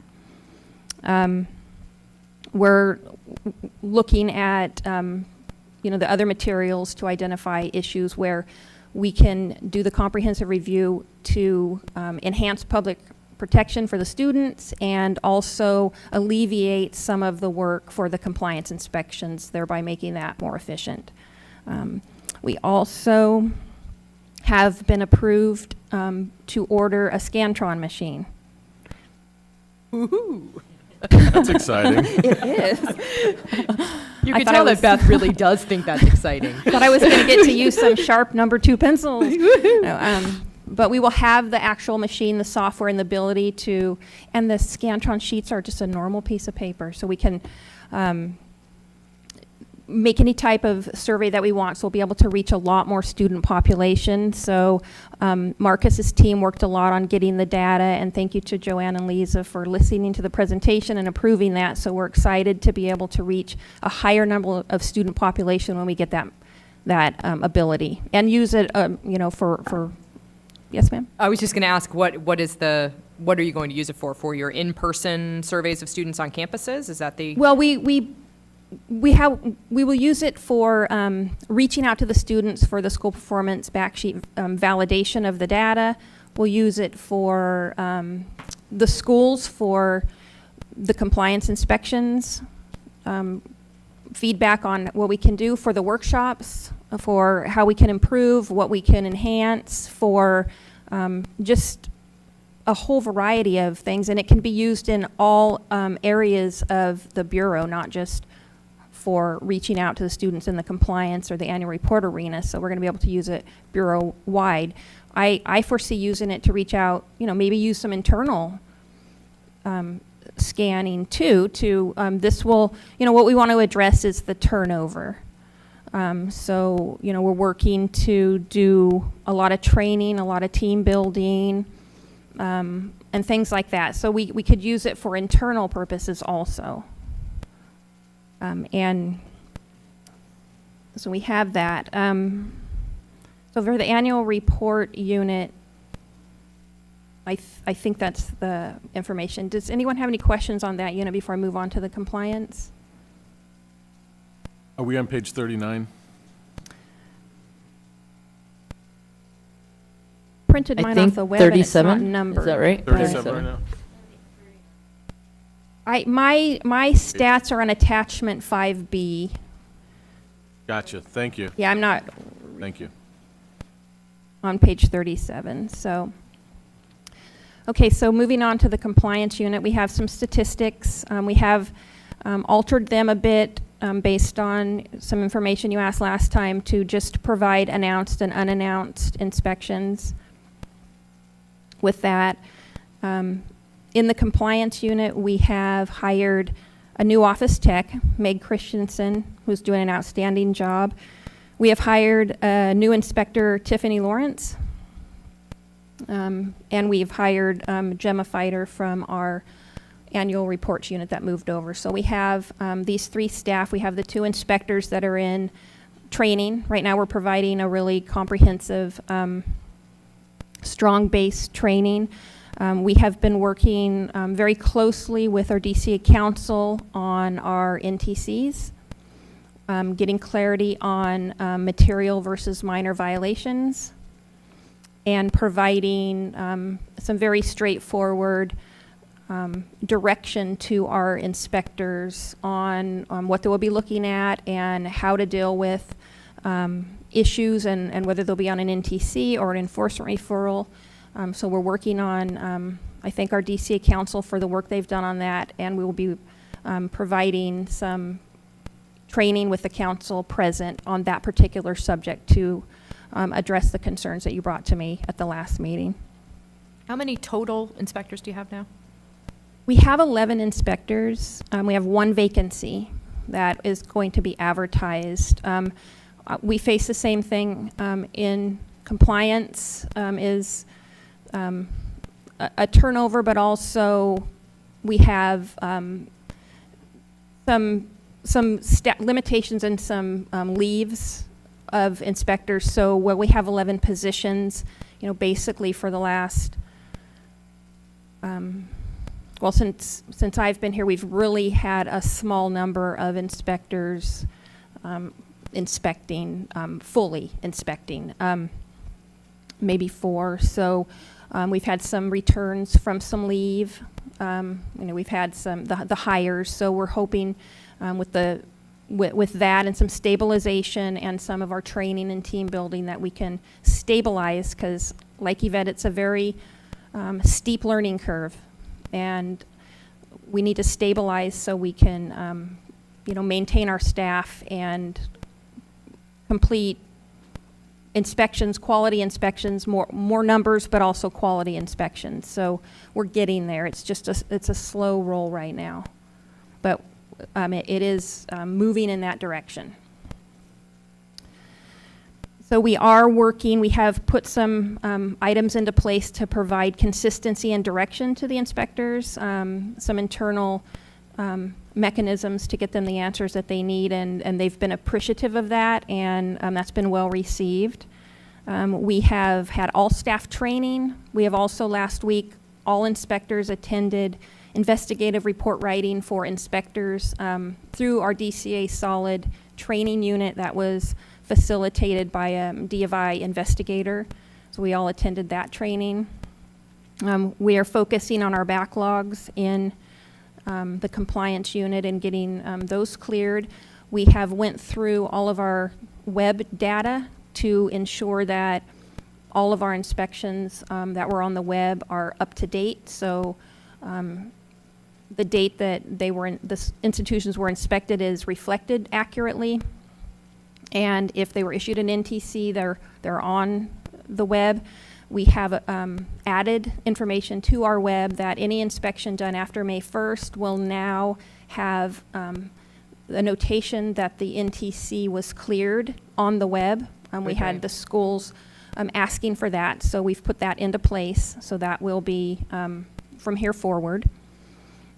So that's a positive thing. We had a lot of that come up at our workshops at schools. We're wanting that, and it made sense, so we got approval to do that. Well, it's also valuable, I think, for students as well, because if you're a student and all you see is that the school had this notice and you don't know what the conclusion of it was, I think it's valuable for them. And it's a lot of questions coming in, so it makes sense. So we're happy that we have that. Let's see. And I really want to keep talking, so the question, no. So I think that's all of the information that I have to provide, but I'm willing to answer any questions that are relative to somebody that has been in a position for 4 months. So I'm going to piggyback on You got more than our 9 new director. weeks. Oh, darn. So any 16-week question would be awesome right now. So. Thank you very much. Welcome.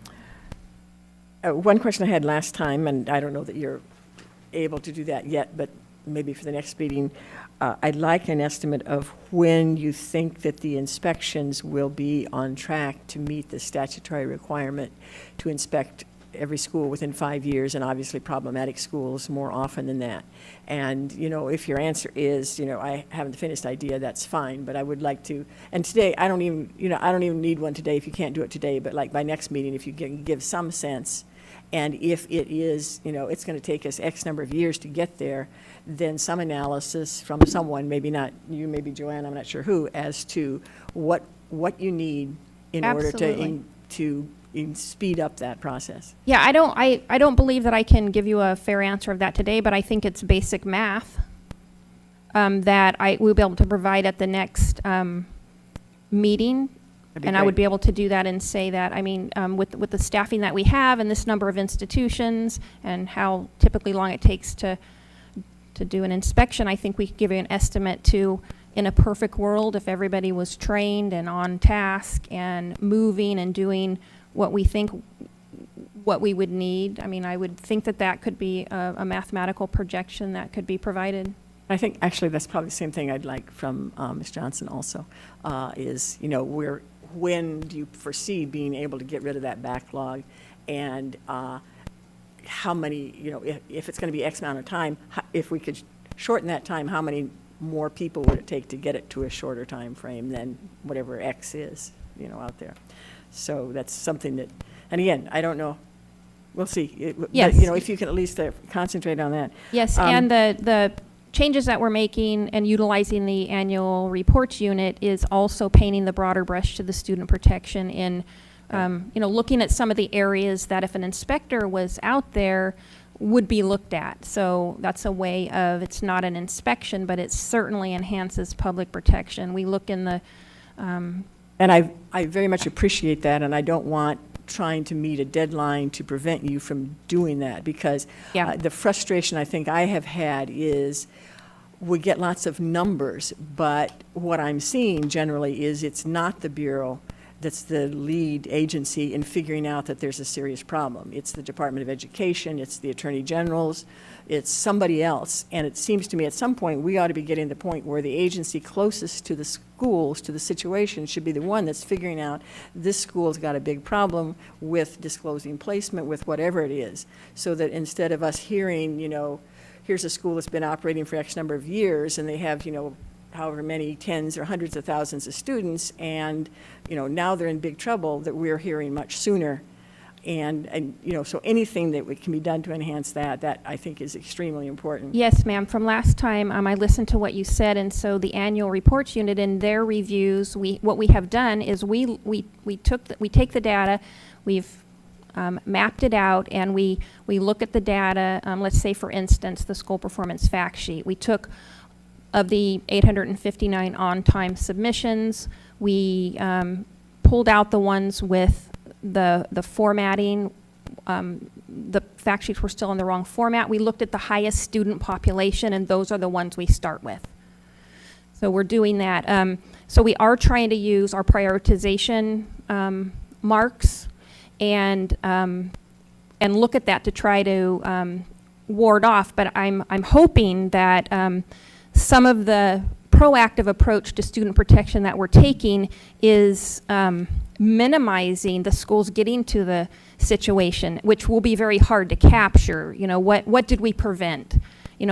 Capturing and quantifying student protection that you thwarted by your action is a real hard thing to capture, but we like to think that that's where we're going. So, but I completely understand. We want to be on the head of that curve. Great. You said you clear the notices to comply. Does that mean they're still on the website, but they say this was taken care of? I'm sorry, we The cleared. notices, the NTC's notice to comply, is that what that is? If the notice to comply, if the inspection happened after May 1st, and once the facility clears the violation, the notice to comply link will be there, but there will be a notation under it that says that it was cleared. And the other question I had is, we had looked in the past at the surveys given out to students, and I had, I think probably before you started, I had quite a few problems with them, not, to my view, really giving the kind of questions that would be most likely to elicit if there is a problem. And so if you have new surveys you're using now, perhaps we could see those at the next meeting? The Yes. student surveys. Yes. And we can enhance the questions, and it will be very easy to do with our new Scantron program. Thank you. Scantron's going to change It the is. world. It's going to change. Going to change my life. Hey, when you're a state agency, it's a little thing. Exactly. Joanne, do you get, you have great working relationships with the accrediting bodies where if there is an issue, they get you involved early? We also have mandatory reporting from the accrediting body, so yes, we do get information from the accreditors. Talk to them quite a bit, and Yvette would really be that key person, her staff. I might get them, but gets to deal with it. I have a quick question. What is the relationship between high volume of student complaints and unannounced inspections? It's a prioritization point, just one of many points. If we identify a school, we work together with investigations, and if necessary, and we will go and inspect with an investigator. Of course, we're looking at, any type of data that comes in that tells us there might be some student harm. So it's one of the points that absolutely we look at. Any other questions for Beth or Yvette? Public comment? Thank you. Oh, Margaret. I think this is probably more for Joanne, but it relates to this topic. It is a question. And that is, I think I'd mentioned in the past, I don't know if this can be done, but I think it would be very helpful, again, looking at the statistics, I think we're all grasping for more information. If we could have a random sampling to look at actual complaints, scrubbed of the names and identification of the student and the school, that fit into a couple of categories so we can see what's going on there in those categories. And I would say the non-jurisdictional referrals and the non-substantiated insufficient evidence. If we could have a look at that, I just have a better sense of what things are not being handled. And we don't need a huge sampling of that, but it should be obviously not cherry-picked one way or another, but just, using random numbers or something, come up with a few that we could look at. I think that might be helpful to give us a better sense of what's not something that we're dealing with. Okay, so you said non-jurisdictional referral and non-substantiated? I was looking at the top 5 closure, but actually I probably should have been looking at the allegations. No, I think that's fine. The closures, I think, yeah, those would be the ones I would be interested in. I don't know if other people would have others that they would really want to have a better handle on. Okay, we'll see what we can do. Anything else? Thank you very much. Thank you very much. Robert, I think you are up next. Why don't we finish this and then we'll break.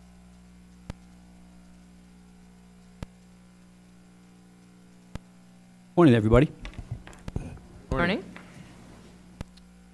So I have attachment 5C. I believe it's on page 39. And I'll just kind of run through this for everybody. I know at the last meeting there were some suggestions for additional information on here.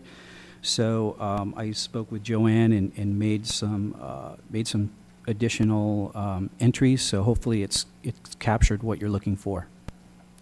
So the left-hand column where it says type is the type of application, with the approval application meaning full approval, the ABMA meaning approval by means of accreditation, and then the same thing with renewal. And then we've lumped all the applications for substantive changes together as well. and those sub-changes that are approved by means of accreditation. And then finally, the last column, or the last line, is applications for exempt status. So we received, to date, in this fiscal year, 93 applications. I'm just going to go across the top, and you guys can read the rest of it, I'm sure. But so we received 93 applications so far. We have 67 that are under review, which means they're assigned to an analyst, and the analyst is reviewing the application in various stages. We have 66 that are pending assignment, which means they're in our queue waiting to be assigned, for a total of 133.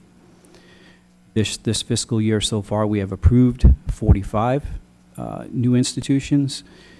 The institutions have withdrawn or abandoned 11 of their approval applications. We've denied 19 schools for a total of 75, and the average days to approve is 168.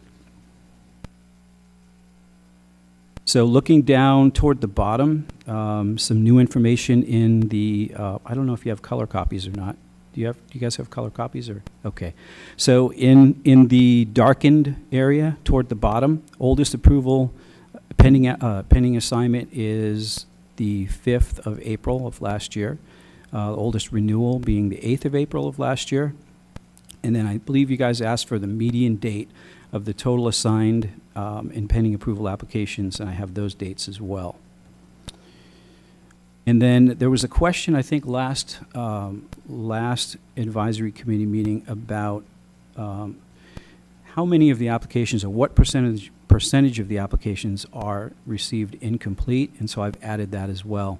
44% of initial approval applications are incomplete, or 29 out of 66, and 68% of renewal applications are received incomplete, 23 out of 34. I'd really think that would be the other way around. Yeah, it is kind of an anomaly.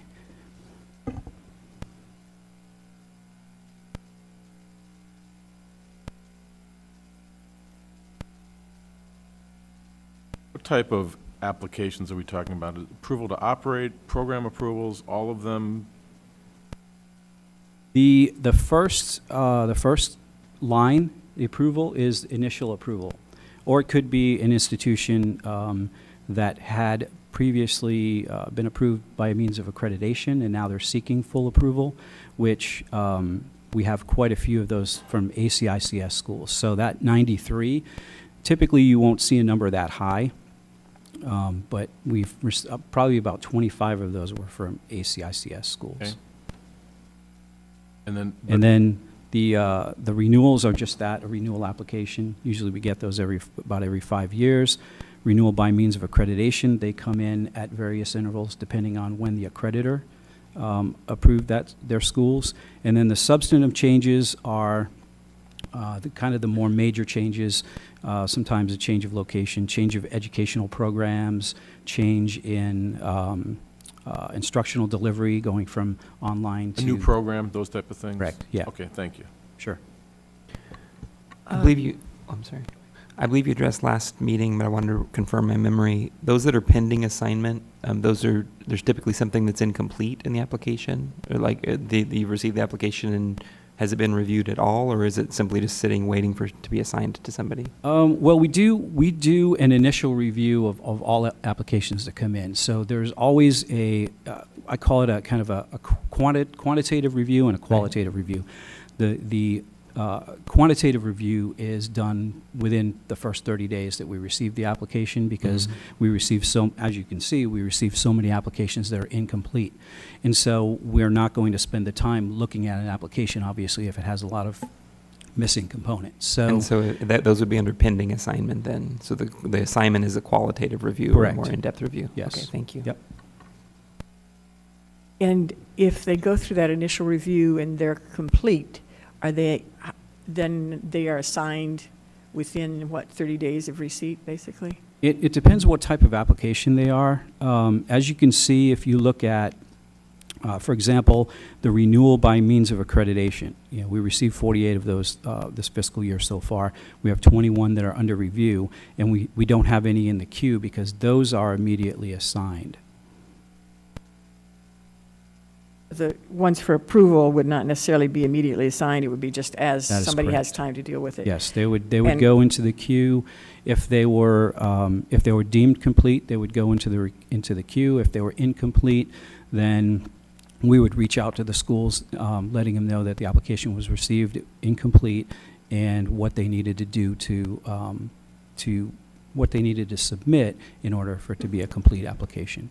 And then I have a question about in the darkened space here, the oldest renewal application or pending assignment. Oldest renewal pending assignment. So there's one that was an application that came in, a renewal application in April of 2016 that still has not been assigned? It's right. Pending assignment means it is in the queue.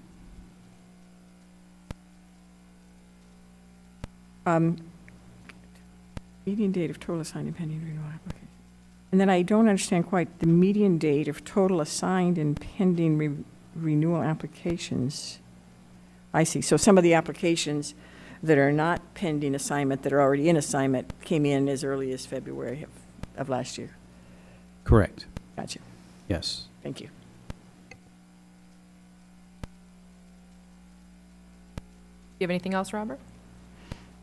No, just to say that, our goal is to obviously reduce the backlog to the extent possible. I mean, we realize, I was a school director, so I get that, applications are your business, it's your livelihood, and so, we definitely don't want to sit on applications.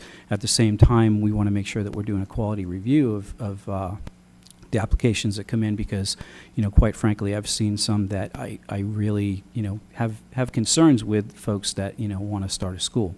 And so, it's finding that middle ground, I think. But, if you look at the overall licensing stats over the last couple of years, and I've only been with licensing for 6 months, but we've made a significant decrease in our overall backlog, and we're going to continue to do that.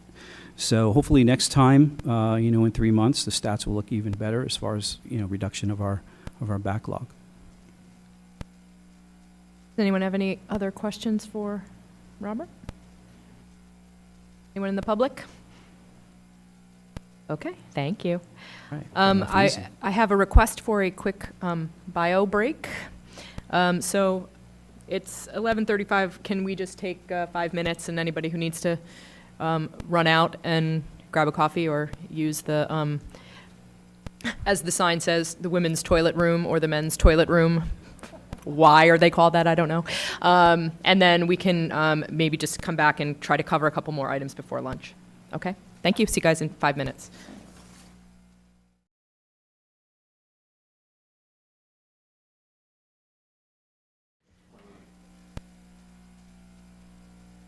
Right. Yeah. All right, so quorum reestablished. Everybody has returned. We are still working through item number 5. I think we're on the last section of number 5, the Student Tuition Recovery Fund and Student Outreach. Thank you very much. Hello again. Lisa Raffretti, the Deputy Bureau Chief, and I'd like to proudly introduce all of you to Scott Valverde. Scott Valverde is on with us for a week now, and he is the Chief for the Office of Student Assistance and Relief. Welcome. We'll try to ask you only 1 week questions. Can you spell his last name, please? I couldn't get that. Hi, it's Scott Valverde. Valverde is spelled V-A-L-V-E-R-D-E. Great, thanks. Okay, so we are on 5D, and it's page 41 in your handouts. And the first information that we're going to talk about is the institutions that closed during this fiscal year. And as you can see, 47 main locations, 15 branches, and 9 satellites. And the total student impact of those closures was over 6,000 students. And the total STRIF claims that we've received from these institutions in this fiscal year is 412. The top 3 closures with the most amount of claims and students is ITT, Fast Response, and Sage College. And we did outreach for closed schools to ITT, Fast Response, Sage College, and West Tech College. And you can see the students that were impacted for each of those locations.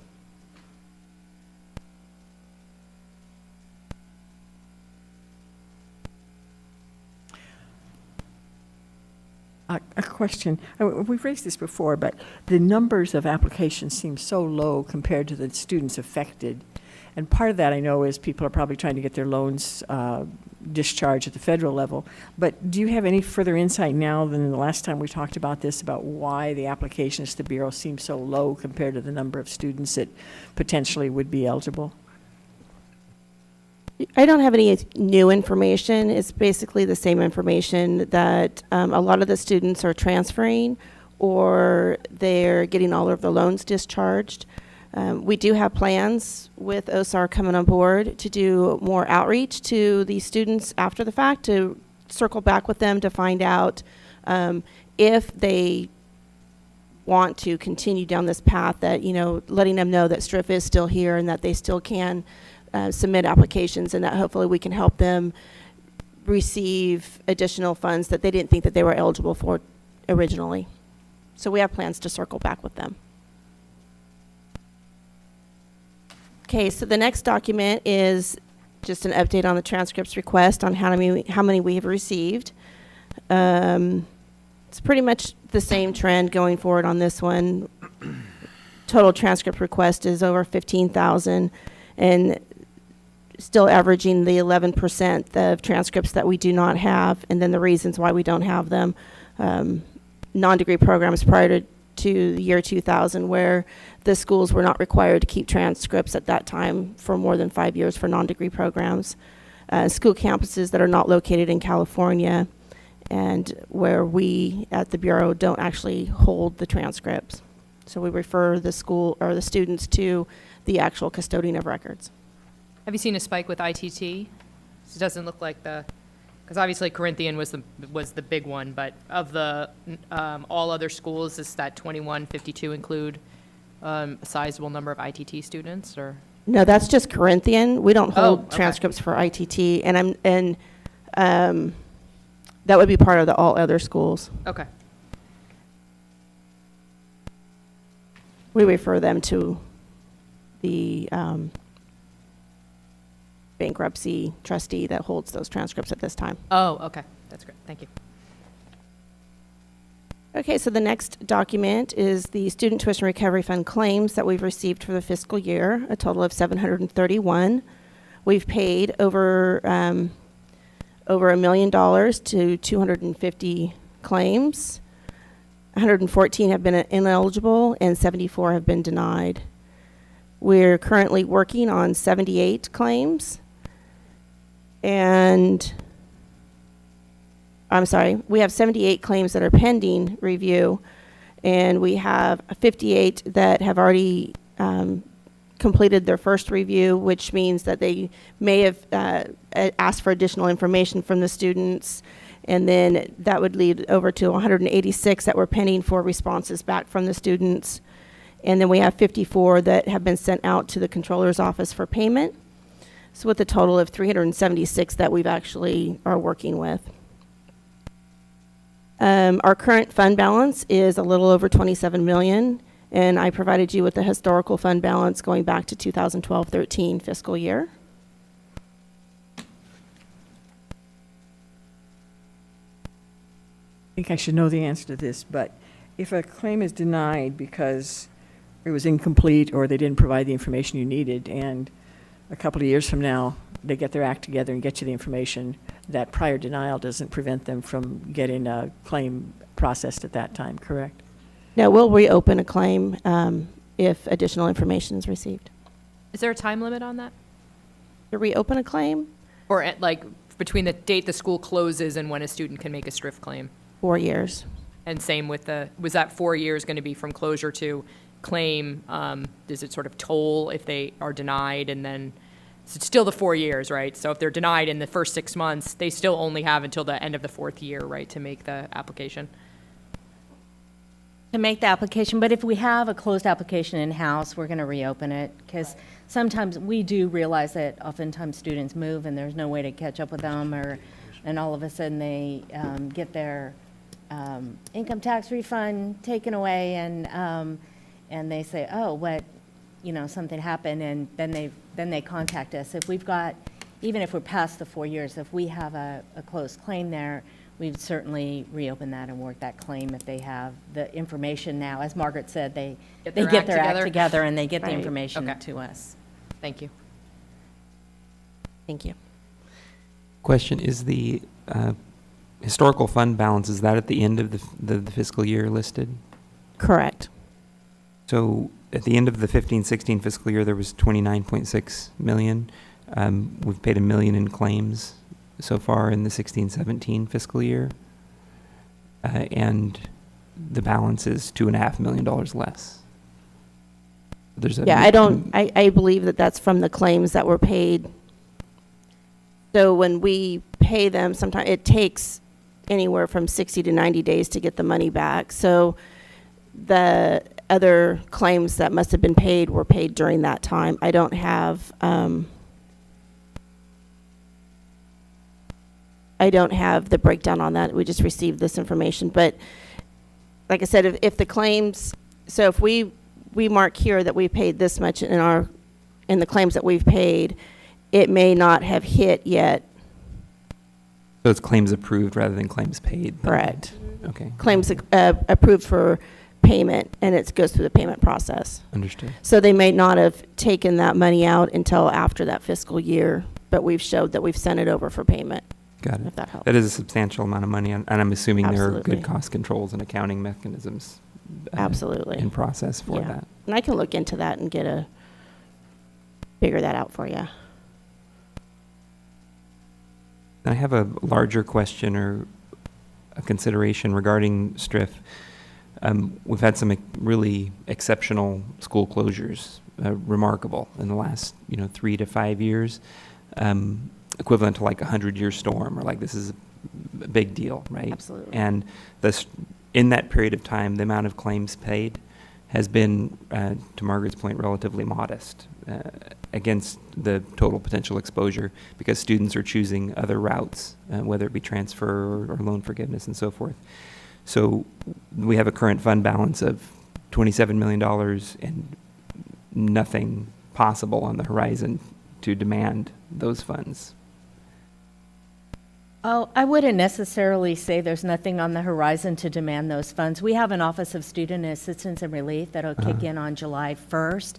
And the whole point of Scott's new office is actually to conduct outreach to the healed students and to former Corinthian students Got it. that Yeah. may be eligible for this. But it's any institution, I mean, that's the main focus legislatively, but it's really any institution that closed and any students that may be part of that. So there will be outreach. We're starting there because we've got that data, but as other schools close, we will do that same kind of diligence to try to figure out what happened and kind of get to the heart of those questions as to why is it that we have so few claims from this? Is it because you're not aware of it, which or maybe you don't have the paperwork you need, or maybe there's something we can do.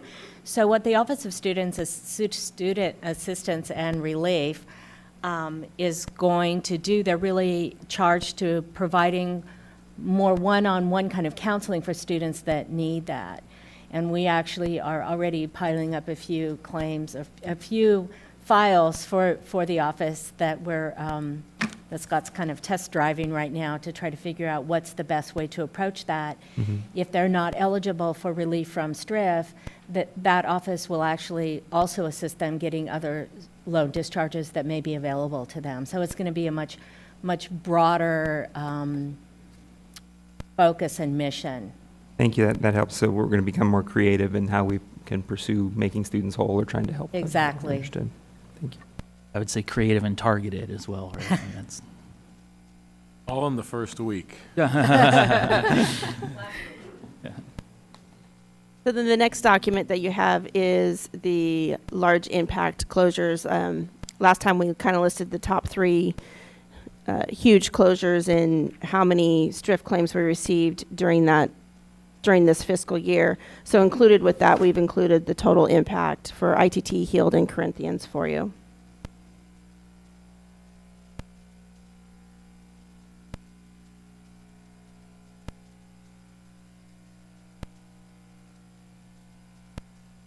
And then the last document I have for you is an update on our outreach events. And this one is not listed on yours because we just added it as one that we've completed. In April, we went to Redlands and did the Inland Empire Veterans Education outreach there. I'm open for any questions you may have or comments or ideas for additional information you'd like to see from OSAR. Before anybody goes there, I do want to add that the Office of Student Assistance and Relief will also be taking over the outreach efforts. So we'll be probably starting with working with other state agencies and nonprofit entities in addition to legislative offices to try to set up outreach events for specific areas. What will the relationship be between the Office for Student Assistance and Relief and the Complaints Division be? How will you handle internal referrals? I don't understand the relationship. What you see the relationship there? If a student has a complaint which is found to be valid and has been harmed in some way, you have enforcement efforts with the institution. How might you help that student? I would assume that the OSAR would want to know that a student has been in some way harmed, and is there something that they could do for them? There's always communication amongst the units within the Bureau, but depending on where that student is, it may not be a STRIF claim. It may be a refund situation. OSAR deals only with STRIF then? Correct, Okay, and loan understood. discharges. Okay, So thank you. that's really their focus. There may be reason to have that relationship, and if that's necessary, then there's certainly that communication Right. piece. Because Scott will be attending all of the chiefs' meetings and all of the management meetings within the Bureau, so that we make sure those lines of communication stay So open. it's specifically and narrowly focused on STRIF, and that helps me It- understand that, yeah. Pretty much, and And loan outreach. discharge. Yeah. I hope that is responsive. It does, yes. Good. Any additional questions? Or Scott on his first week? Are we anticipating collecting STRIF again sometime in the not the near future, I guess? Statutorily, if the STRIF fund drops below $20 million, we will be collecting STRIF again. I did have one more question about the outreach events. There's definitely a specific, from 2016, a real focus on the Latino community. Are there other specific communities that you all are focusing on for the outreach events? And you did a veterans event, you said. Actually, the mandate for outreach of this type went away in statute beginning January 1, 2017. That's why you're not going to see much for 2017. And it's been shifted over to the Office of Student Assistance and Relief. So there will be, a lot of things going on. So if you have any recommendations for us, Right. absolutely get those to us, because we're absolutely willing to take everything in consideration and see where we can spread the word, as it Yeah, I were. think I'm definitely aware of my soul blackness on the on the committee and have been for most of my time. But I do think just thinking about those other underrepresented communities that could stand for maybe a little extra attention and who might also be more likely to be attending some of our institutions. Yeah, and I've got some connections as well. I've previously worked at the California Community College Chancellor's Office in a categorically funded program serving students with disabilities, but we worked really closely with veterans programs and Emoja and the Equal Opportunity Program for individuals with economically disadvantaged and low income. And so I've got a lot of connections in terms of those communities as it relates to post-secondary education generally. So I think we'll definitely be tapping into those resources, but I totally agree with Joanne. I think it's about fact-finding what's already going on out there, where the gaps are, making new connections. Great. The plan. Doing wonderful in your first week. He came pretty well equipped. Just one comment on the duties of the OSAR office. While STRIF is one part of it, I view, as I look at this, the outreach is a huge part, not having to do just with STRIF. It's under 94949.72, because it's supposed to be providing assistance to students who have been affected by the unlawful activities or closure of an institution regarding their rights under state and federal law, including information about how and where to file a complaint, and so on, how to get access to other state and federal relief programs and so on. So I think, to me, that is a huge part of what the duties are. At least they certainly should be under what the statute says. Yes, we agree. Any other questions? Anyone from the public have any questions or comments for, targeted directly at Scott in his first week? Okay, thank you guys very much.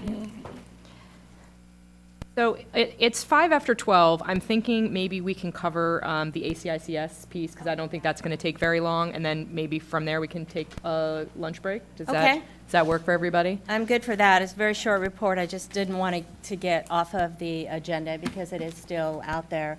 Basically, there's been not a lot of action on the ACICS front. I've been in communication with the Department of Education for those that are Title IV educational institutions. And as I believe I reported last time, there are benchmarks that the ACICS institutions that are Title IV eligible must meet under their provisional participation agreements. And in speaking with the department, we do not have any institutions in California that are failing to meet their initial benchmarks. However, that does not mean that all of the ACICS institutions in California are out of the woods. Basically, we continue to investigate as appropriate violations of the law and are prepared to take the actions that are required under those circumstances. I will say that ACICS did file for summary judgment.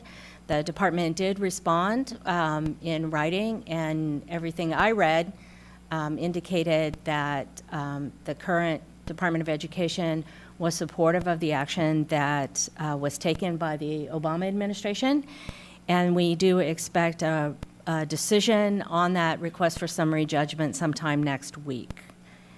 So, any questions on that? I mean, that's really all I can say to it. Just to mention, do you anticipate any further letters going out to students? Any what? Any further letters going out to students? If there are actions by the Department of Education or if there are actions by our bureau, we will reach out to students if it's based upon the ACICS situation. Right. I would just ask that I think I had mentioned in the past some things that I thought should be included in those letters, and I'd sent some information from the department's language that could even be quoted in the letters, because I don't think the letters that have gone out so far have adequately advised students about what the situation is or why it happened or what other alternatives there might be besides just hanging in there. So a future letter, I hope, will be a little more helpful that way. Any other comments from the committee regarding this agenda item? Anyone in the public have any comments, concerns about agenda item number 6? Hearing none. If everyone agrees, we take let's see, it is 12:08, take a break until 1 p.m. to grab some lunch, and then we'll spend the afternoon talking about regulations, everyone's favorite topic. Okay, Thank you.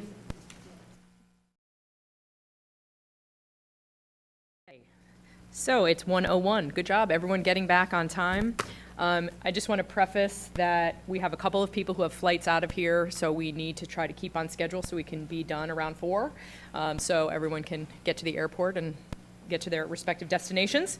So with that, I think we were just finished with item 6. We've already completed item 7 based on our change in order. So that brings us to number 8, which is the status updates relating to the previously noted regulations. And I think Ms. Wenzel is going to present on this item. I do, I have that. So the Student Tuition Recovery Fund regulations are going through the final review and approval process. We have, because as a reminder, we held these STRIF regs up pending our last sunset review legislation because we were waiting to see what came out in 1192. So we kind of stopped working on these a little bit during that process and we're kind of glad we did because then we could incorporate what changes were made in 1192 without having to go back and start all over again. However, that did delay our process a little bit. So we have requested an extension from the OAL so that we can properly vet that through our internal processes. The extent which is allowed under regulation. Otherwise, we would have to start all over again from the beginning, and we really weren't keen on doing that. So we have requested an extension, or the extension's going through the process, and we expect that we will, by the time we get to our next advisory committee meeting, we will be able to tell you that these have gone over to OAL, and hopefully we will absolutely request what do we call it, Kent? Yeah, we will expedite, but they become, thank you, effective upon filing. We will request that from the OAL. So know that those are coming. Can I ask you a question about that? Yeah. As I recall, the statute, not 1192, but the prior one, had expanded the scope of what could qualify for a STRIF claim. Right.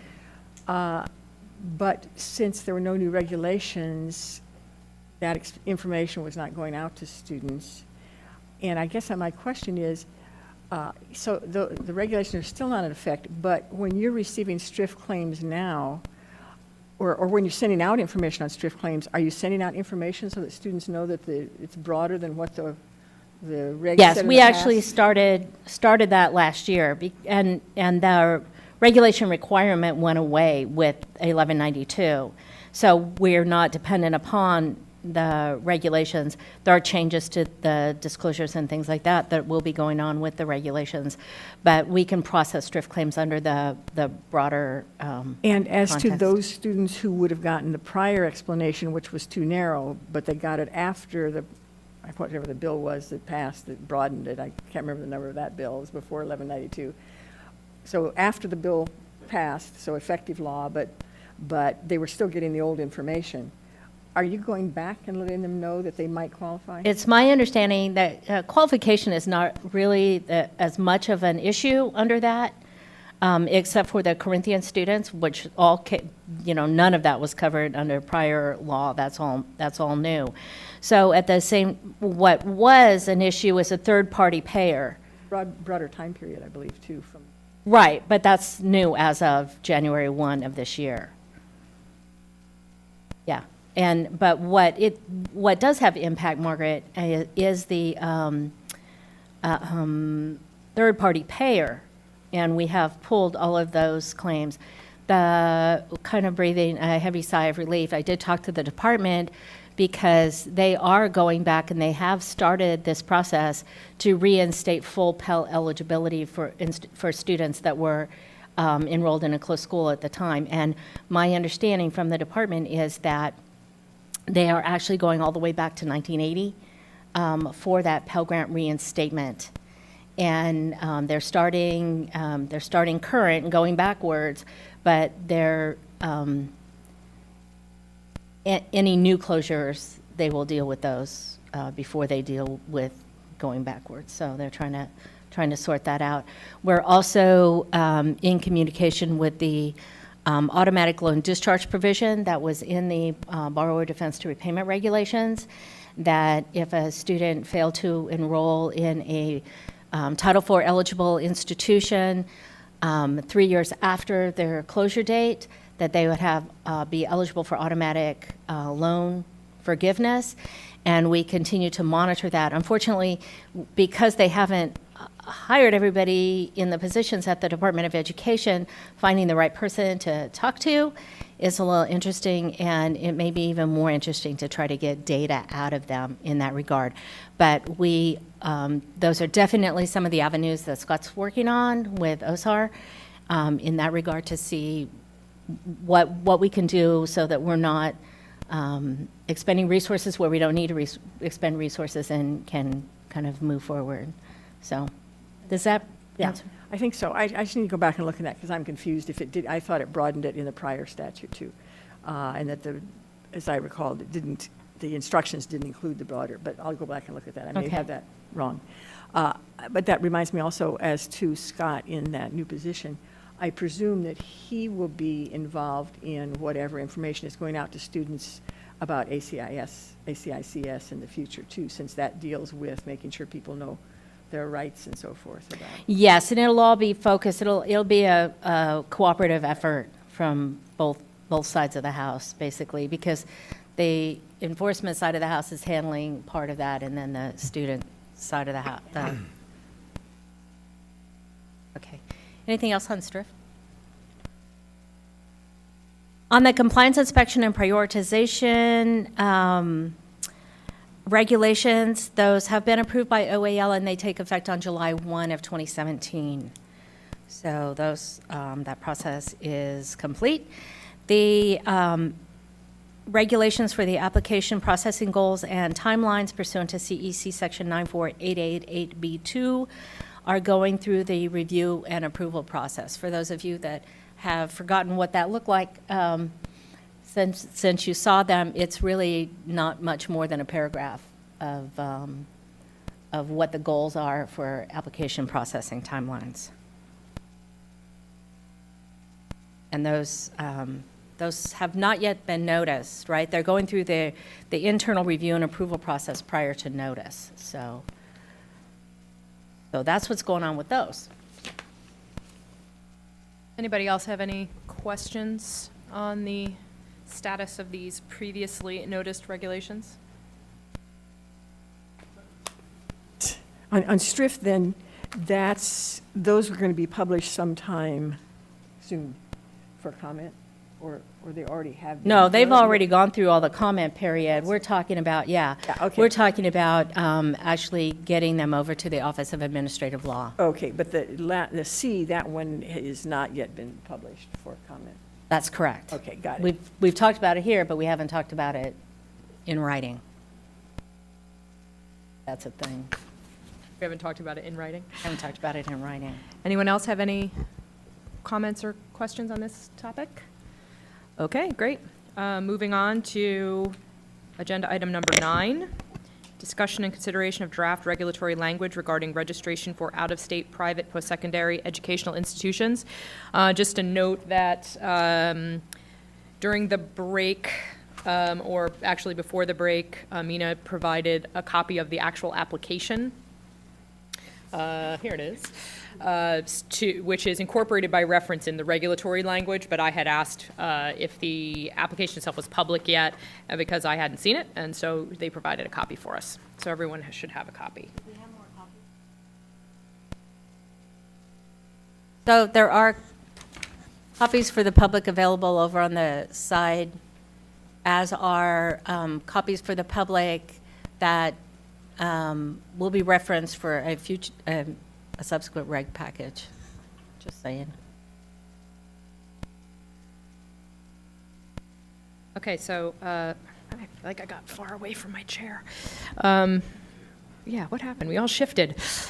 Okay, so I think at this point, Joanne, do you want to give a brief summary of where we are on this? Well, this is really, these were given to the advisory committee at the last meeting, but there wasn't considered not sufficient time to actually go through them.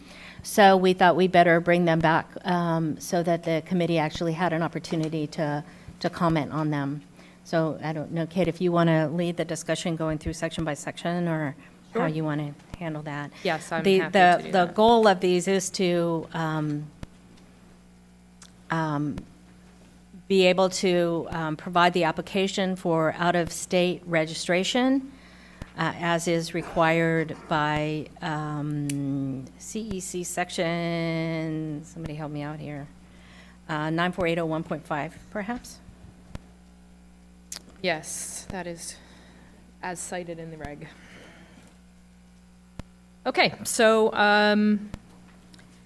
I'll start. I wanted to make note, let's kind of go section by section.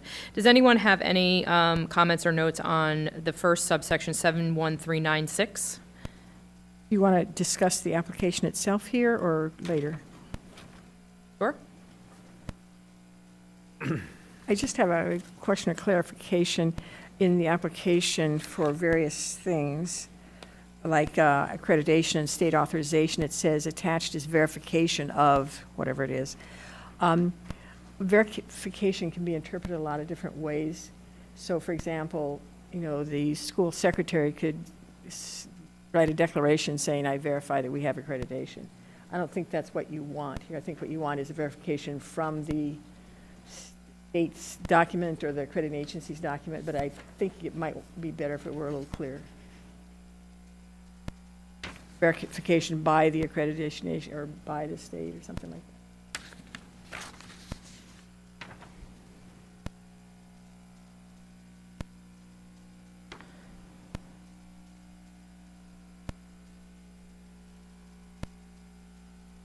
So from the accreditor is your recommendation, that we require the verification from the accreditor? Right, and the next one from the state.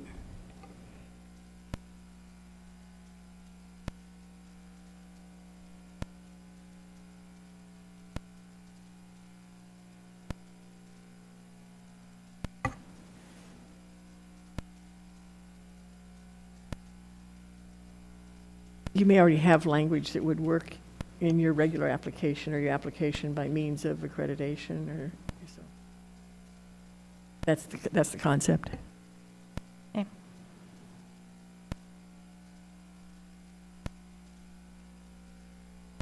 Anyone else have a comment on 71396 or the application that is referred to by reference in this section? Exempt institutions are nonprofit degree granting accredited institutions, correct? That's who's exempt, Or publics? or publics?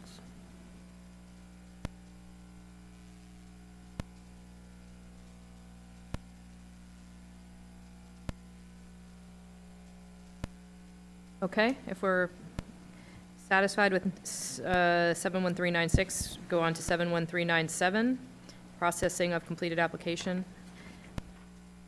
Appeals of denials. Any comments, questions on this section? Yes, under A, I have several comment or question, but under A, my question is, since the statute says that they have to be registered by July 1 of 2017, why does it allow the application to be filed as late as August 1 of 2017?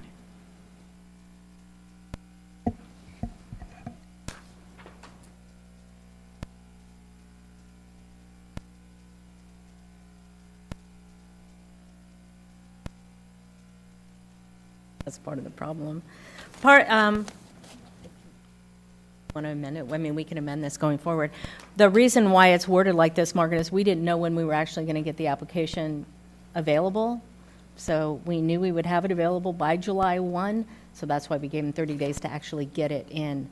So if we anticipate now the application will be available by June 1st, so they're going to have to, scat along and get that application in by, to have it in by July 1. But the application is not yet available, so that's a So- little bit of a problem. So is that something you can change now, or you Yeah, just don't feel we comfortable? can change that doing it? going forward. Okay, great. And then on B, I think it would be clear to say, rather than shall not operate in California, to say shall not offer, whatever the language is, distance education to the public, or offer or enroll students in distance education. Shall not offer to the public in California or enroll students in distance education in California, instead of saying shall not operate. And that's because operate has a specific meaning in law. Yeah, and we know, Specific I think the definition. intent is very clear, and it's been spelled out in your language as to why you're doing this regulation, so I think it's And legit. it's, yeah, it's not an approval to operate, it's a registration. So, Right. yeah, I think that's,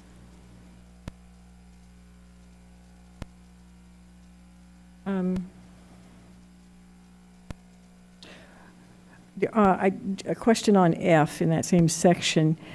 You say that for the informal conference, the applicant may submit additional declarations or documents, which shall be duly considered. And my question is, presumably, after the end of that process, if a school is not happy, it could still then appeal the decision. I'm not sure, either the department or certainly to the courts. And so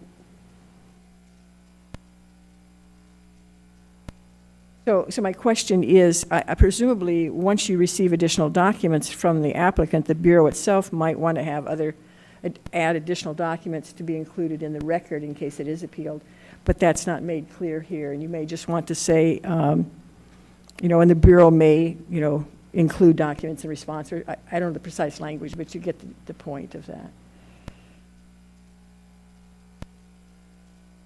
That was all, just technical stuff. Joseph? Yes, in both A, under 71397, in A and in B, have some questions regarding the word offers.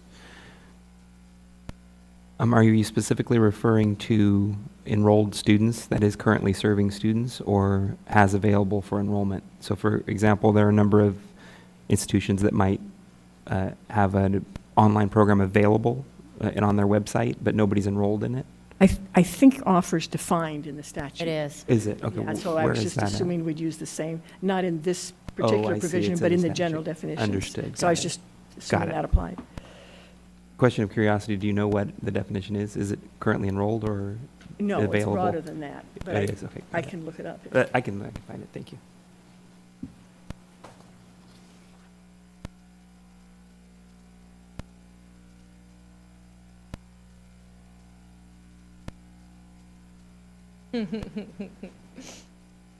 What was the section?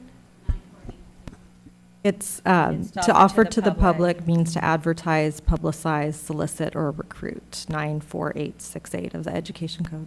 Got it. So if it's currently listed, then they're already in, basically. That's correct. They don't need to have an actual student. They just need to be Marketing for it. marketing it. Got it. But that begs the question, if it's an online program that's being offered by a school and the only marketing of the program is on the interwebs, how is that offering it to a California resident until a California resident actually enrolls? You don't know if it's, unless it's targeted marketing that the person's receiving an email or a banner, or something comes in the mail, or there's a bus with a thing on the side. How is offering something on the internet? If it's offered on the internet, presumably it's offered everywhere unless it says it's not offered there. So like some businesses will say not, we're making this offer not available in, Ohio, Colorado, and California, or stuff like that. So that's what I would think they would do if they don't intend to have students in a particular state. And then they wouldn't enroll anybody from that state. Would be how I Right, assume but it works. that sort of puts this institution in the sort of having to, I don't know, prove the negative, right? Like we have it on the interwebs, but no one from California is enrolling, so therefore we're not marketing to California because we haven't enrolled anyone. No, I think they have to explicitly say. Right, but then that assumes that every single institution that offers a distance education program anywhere in the country will now have to register in California whether or not they have California students or not. No, they just have to say wherever they're advertising, like on their website or whatever, this offer not available in whatever state it's not available in. You know, so that's what a lot of things do now. They say this offer is not available in certain states because of the state regulations don't allow it. So the key distinction as written now would be that if an institution is currently, it's on their website, you're in California, they would respond to you, they would help you. They haven't yet, but it's available to them. Then they can continue to do so. They need to submit their application in a timely manner and so forth. But if they've not yet done that, if it's not listed on their website, they can't do it until they're approved. Not approved, registered. Registered, excuse Right, me. and by definition, an out-of-state private post-secondary educational institution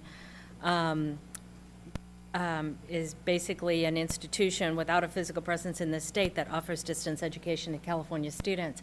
So I would guess if it's on the interweb, we would expect to see a specific exclusion of California students if they're not registered. Mm-hmm. What do we do if a student relocates into California from another state? I would get registered.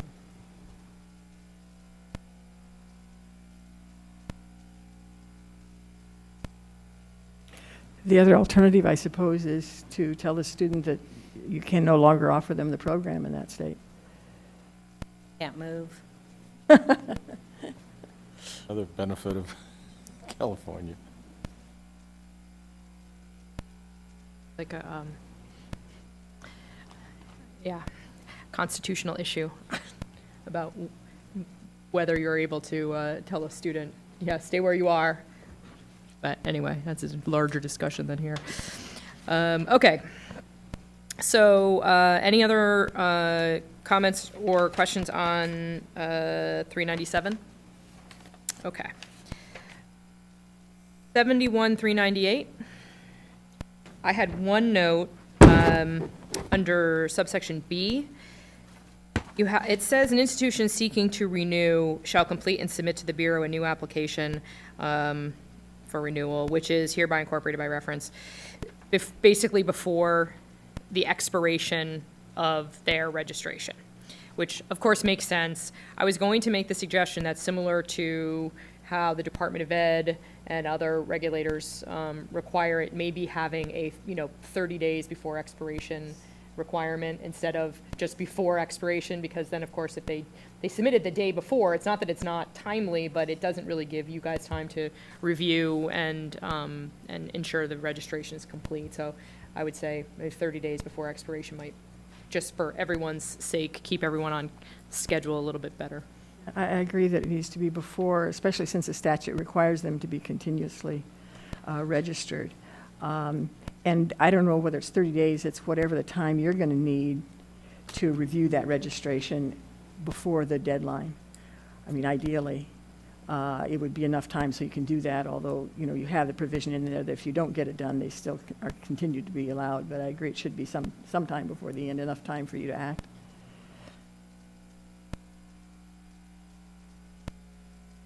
The only other thing I had here, which was super nitpicky, but just in B, the first sentence registration was capitalized, I think. Just shouldn't be. That's it. Thank you. Anything else on 71,398? Okay.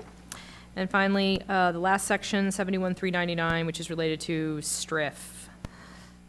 I just have a question, and that is, how do you, the school says, yes, we've complied with STRIF, and they're not approved, they're just registered. Is there a process by which you can examine documents to assure yourself that in fact they have paid the right amount? Yes, they will have to submit the STRIF assessment forms, and they'll have to maintain their backup documentation. So they'll do the quarterly reports just like everybody else does. Okay. Anything else on this section?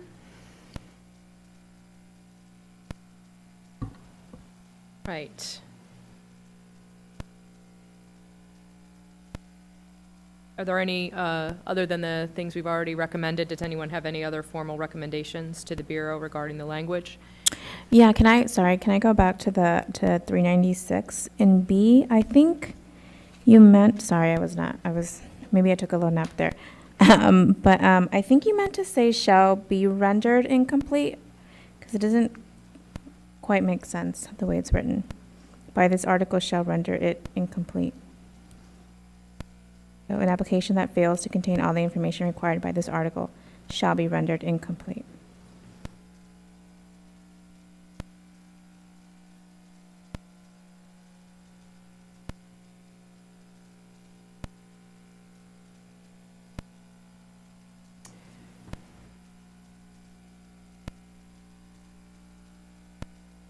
Yes, I'm going through my lines of my script here. Is there any one from the public that'd like to comment on the out-of-state registration process or application or regulations? None. Moving forward. Great, I want to thank y'all for that. Oh, sure.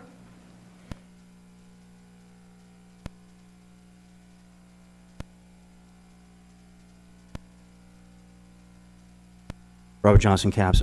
Is there a process in here for notifying out-of-state institutions that this is a requirement effective July 1?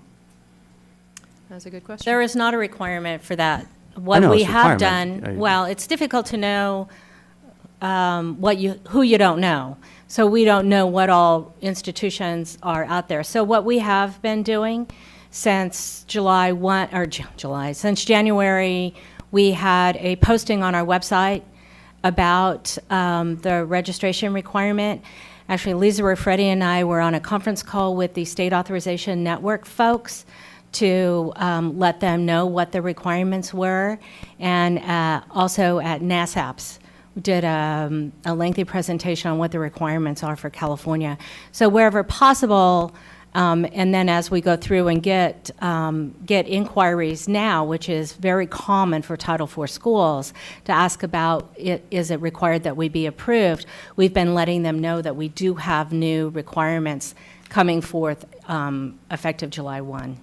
So in as much as we've been able to reach them, Robert, we've done what we can as far as not having specific information or who's out there and who's doing what. And all of the states know, all of the other states know, we have been in contact with them, and the accreditors know. So to that end, we're trying to get the word out as much as possible.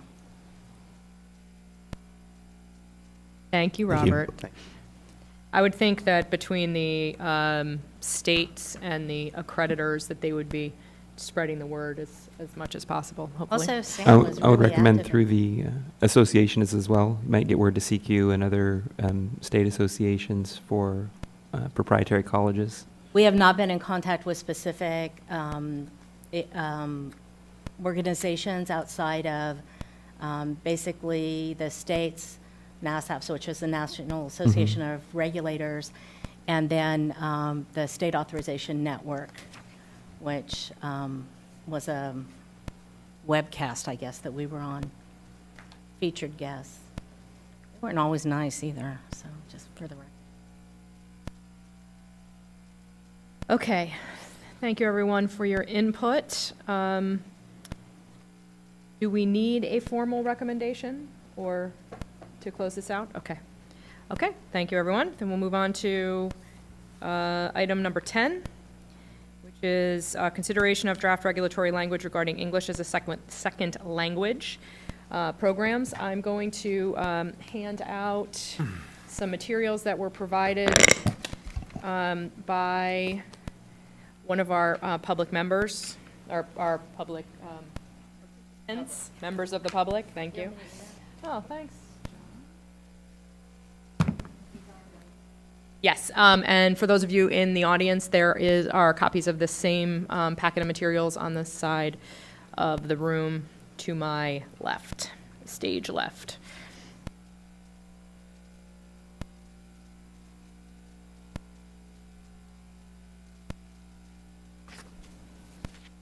So the language that we are looking at today is attachment 10A in the packet.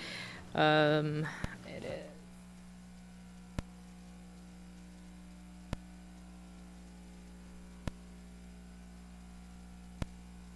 Page 61 of the materials from today's black and white version.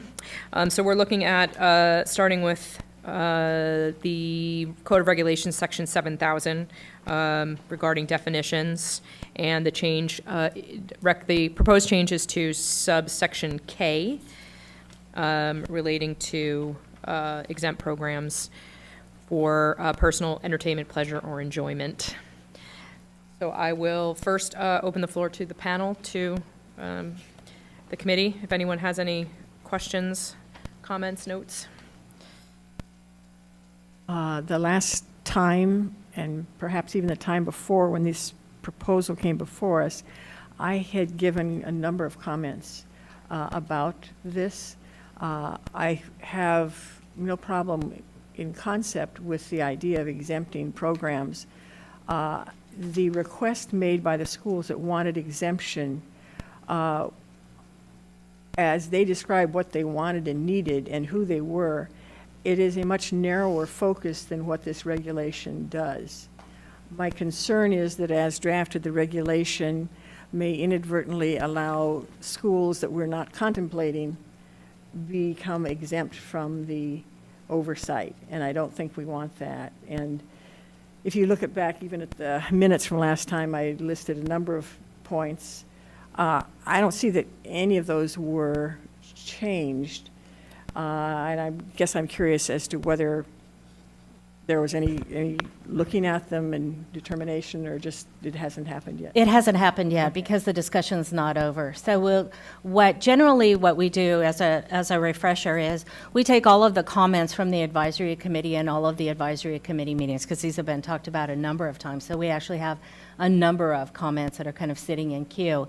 And then once we get to the point where we're done talking about them here, then we will go ahead and take all those comments and put them together and come together in some kind of noticed package. Okay, because sometimes in the past, there have been different iterations with changes before we got to that point, but I understand now. I don't know that we've ever had a set of regulations that we've talked about this much, so. Oh, yes. Oh, no, yes. let's not forget how we defined gainfully employed. Oh, well, there's that. Yeah, some of those went through quite a few iterations over a number of years. Well, I think most of this hasn't been mentioned before. The one I don't know if you specifically was included is, one of the points made was that they're not really relying on California imprimatur to entice their students. That's not important to them, and that they don't need or want California approval. But because California in the world is a known quantity and people think, oh, California, and I've had this happen when I travel, I had suggested that there should be an explicit statement, if they're going to be exempt in their materials, that says something to the effect of, we're exempt from approval by California. California does not approve this school because we're exempt. Something like that to make it very clear, that, so that people aren't relying on, oh, it's a California school as some kind of imprimatur.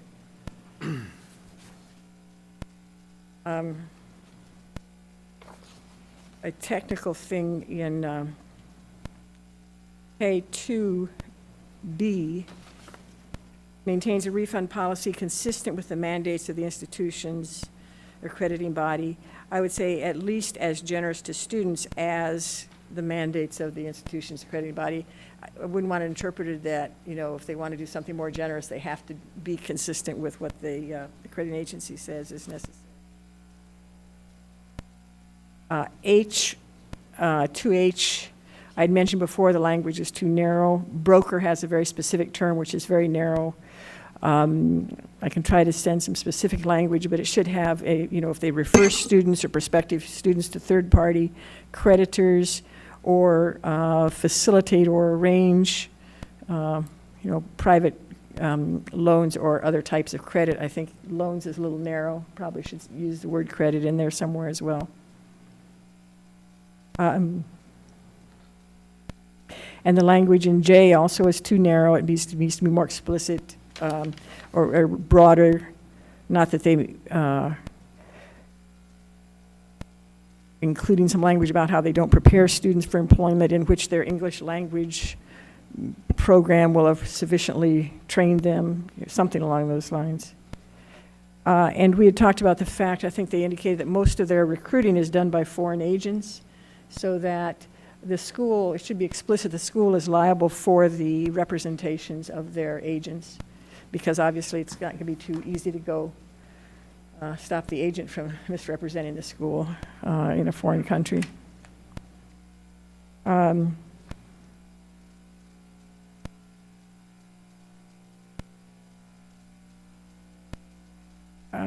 Let's see. And then 3B, let's see, does not include education with that in any manner does any of the following. Is an educational service offered to lead to any employment, which a little, again, too narrow, represented to prepare students, I think needs to be in there, something along those lines. And I think that was all I had, but there's whatever comments I made last time, too. Any other comments from the committee? Joanne, do you have, I think I gave you the entire pile of the additional materials. Did you have one extra that I can? Okay, that's right. I'll grab one off this side. Did you not get one? Yeah, I think I just handed you the whole pile and forgot to save one for myself.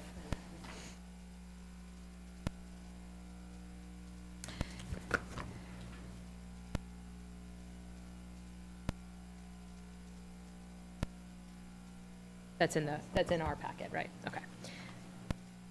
Okay, so at this point, I don't think we have any formal recommendations other than the notes that Margaret made about her previous input. So I will open the floor to public comment. Come on up.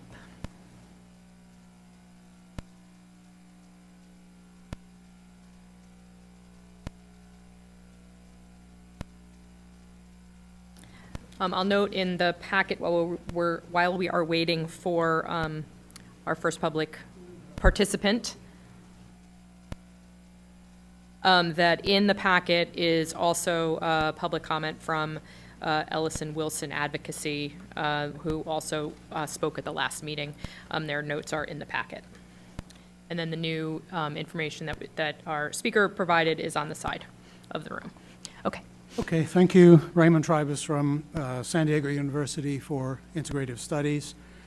I just wanted to emphasize a few points. Obviously, you heard me at some length in February on this issue. And even in light of the letter from the coalition, which is in the agenda, we'd like to restate our opposition to these particular changes. And if I could articulate the two main purposes or main reasons, basis for our opposition, one of which I think I emphasized more last time, and that is that it creates, from our perspective, an uneven playing field or inequitable playing field for a variety of institutions that are serving the same kinds of students with the same kinds of programs. Sense that combined institutions like ours, not ours alone, but others like ours, that have both English language programs and university degree and certificate programs would be subjected to Bureau oversight, fees, reporting requirements, all of that. And on the English language portions of that, the institutions that would be exempted by these regulations would have a much freer hand. They would not have the costs of the Bureau's fees. They wouldn't have the requirements for reporting and all of that, which does set up, in our mind, an inequitable playing field for the institutions. But probably more important than that is that the Bureau is part of the Department of Consumer Affairs, and the main purpose of the Bureau and all of its, the Bureau and the department is consumer protection. And by exempting schools from Bureau oversight, that means that their students no longer have the protection of the Consumer Protection Agency of the state. And that's probably our biggest concern. We have seen, we have no quarrel with the particular coalition institutions that are named here, but we have had students come to us who had been at other institutions in the state and have come to say they'd like to transfer to our institution, telling stories about their experiences at some of the other institutions. And in the last few minutes, there was reference to the foreign agents issue. In many cases, the foreign agents sign a contract with the student with payment up front, And if the student subsequently, when they arrive in the U.S. and California and are in the program, if they decide they would like to discontinue the program and go elsewhere, very often they're not able to get a refund, not able to get out of that contract, and therefore don't have the, and if exempted, wouldn't have the Bureau as a potential consumer protection agency to apply to for some form of relief or another. And so let me just briefly say the materials that I've provided are three. One is a statement, which is a longer and more articulate version of what I'm saying here orally. Then the second document, and this is in response to the coalition's representative at the last meeting in February. The second document is a spreadsheet, includes 12 of the coalition members that we're aware of. There may be other members that, to the coalition that we're not aware of, but at least those 12, and then we've added one or two others. And it's a summary of what they are doing. One of the comments made by the coalition spokesperson last time that stayed with me was a description of these programs that would be exempt as cultural tourism programs. What we did, and the spreadsheet summarizes that, is we went on the publicly available information, the websites essentially, of those institutions that are on the spreadsheet, and looked at how they describe their programs, what they offer, and so on. And the spreadsheet is a summary of that. I'll come back to that in a moment. The third document is a lengthier printout from the websites of those institutions as to what they say about themselves, and that's summarized on the spreadsheet. And I have to add that I just discovered as I was rereading this third document on the plane this morning that it was miscopied, and apparently our copier only copied every other page of the original that we were attempting to copy. So the information is not as complete as we had wanted it to be, but you can still get a representative sample of the kinds of things that these institutions on their websites about their programs. Coming back to the summary, which did copy correctly, essentially all of these institutions, taking them just because we know their particular names and assuming that others might be in a similar position, essentially all of them, number one, are accredited by some accrediting agency, ASSET or CEA primarily, and those agencies don't accredit cultural tourism or similar kinds of entertainment avocational programs. They have a lot of requirements for academic quality of programs that they accredit. Standards for the curriculum, standards for the faculty, standards for admission of students, very comparable to the kinds of standards that are applied to university degree and certificate programs. So there's that, number one. The second is that I believe all of them are certified by SEVP to offer I-20s, which is the document an institution has to issue, which then potentially makes an applicant eligible for a student visa, an F1 visa. But for short-term cultural tourism kind of programs, no student visa is necessary. I believe for most people from most countries, a tourist visa is up to about 90 days, I think, and that's certainly enough to cover, 6 or 8 or 10 weeks of cultural tourism or short-term summer program or winter break kind of a program that was represented as being the focus of many of these institutions. Then you'll notice that many of them, I think all of them, or certainly very nearly all, explicitly offer programs that are preparation. They have terms like college pathway. I referenced that in the first document there. Pathway to college, fast track university pathway. So they're very explicitly attracting students to help prepare them for higher education in the U.S.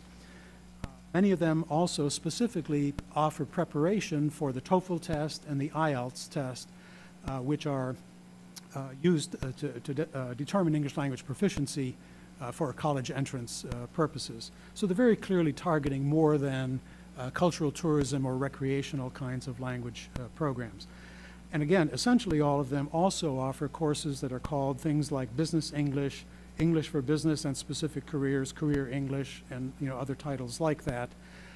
Again, indicating that while they're not promising employment afterwards, they're clearly intended to lead potentially to use of English in business or professions or occupations of one kind or another, which again goes well beyond cultural tourism or entertainment-related personal development sort of programs.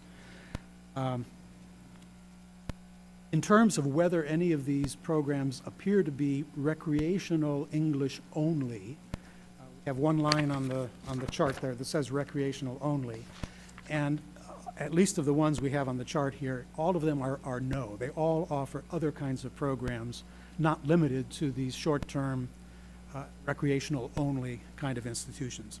So given what they do in fact offer, and given the fact that those kinds of programs are, on the English language side, are directly comparable to what our institution and other similar institutions offer, we don't believe it's appropriate, number one, for competitive reasons among these institutions. More importantly, in terms of consumer protection, it would exempt the students of those programs from consumer protections, which this Bureau and the whole Department of Consumer Affairs is set up for the primary purpose of doing. So again, on that basis, we don't have particular words that we would suggest changing this word or that word or phrase here or there. It's really the concept of the whole thing that we're taking objection to. That's my statement, and if you have any questions, of course, I'd be happy to respond. Thank you. I want to make one comment.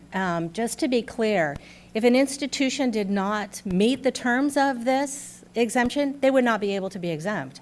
So if there are other institutions that are offering programs that would not meet into the terms of this, they wouldn't be eligible for the exemption. I just want to make that perfectly clear. We're not saying every institution that offers English language is going to be exempt. That's not what this does.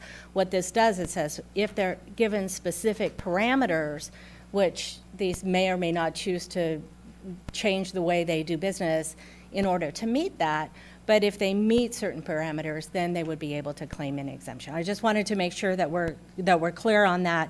And I also, for anybody that's listening out there, whether you're attending one of the many exempt institutions that we have in California or not, the Department of Consumer Affairs will always hear your complaint, and we will always send it to the appropriate place for processing. Just to plug DCA there. Okay. If I could respond to the first of those comments, as I read the proposed regulation here, the current regulations specifically exclude from exemption programs that that prepare people, for example, for the TOEFL test or college entrance examination tests and similar kinds of things. And the proposed regulations change that definition to remove that requirement. And that's one of our concerns, that if I'm reading these proposed regulations correctly, even if a program is offering accredited academic type English language programs and are preparing students for TOEFL or college entrance kind of things, they would still be exempt. So it's essentially, to my mind, almost a little tiny bit of Alice in Wonderland, where a thing is what I say it is, and so it's an avocational or recreational program, even though it's intended to lead to college entrance or preparation for careers in business and so forth. Actually, preparation for college entrance has its own exemption. That has a whole separate exemption under statute, and it's under sub D, like dog food. Sorry, I was never a dispatcher, but my kids all took zoophonics, so I always come up with something like that. So I do apologize, but test prep is actually there. So college exam. Including preparation for ESL type tests like TOEFL? Well, the way it reads, sorry, I have to go back to it now. It's anything for a college entrance examination. Like GMAT, SAT, ACT, etc. Yeah, I'm sorry, my computer just stopped letting me go see the statute, but. Yeah, test prep for examination is required for admission. Right, but it doesn't talk about, maybe under the ESL statute talks about TOEFL. I don't think anybody speaks to TOEFL exactly. Yeah. And if TOEFL is required for entrance, then I would say it would be a hard conversation to not have?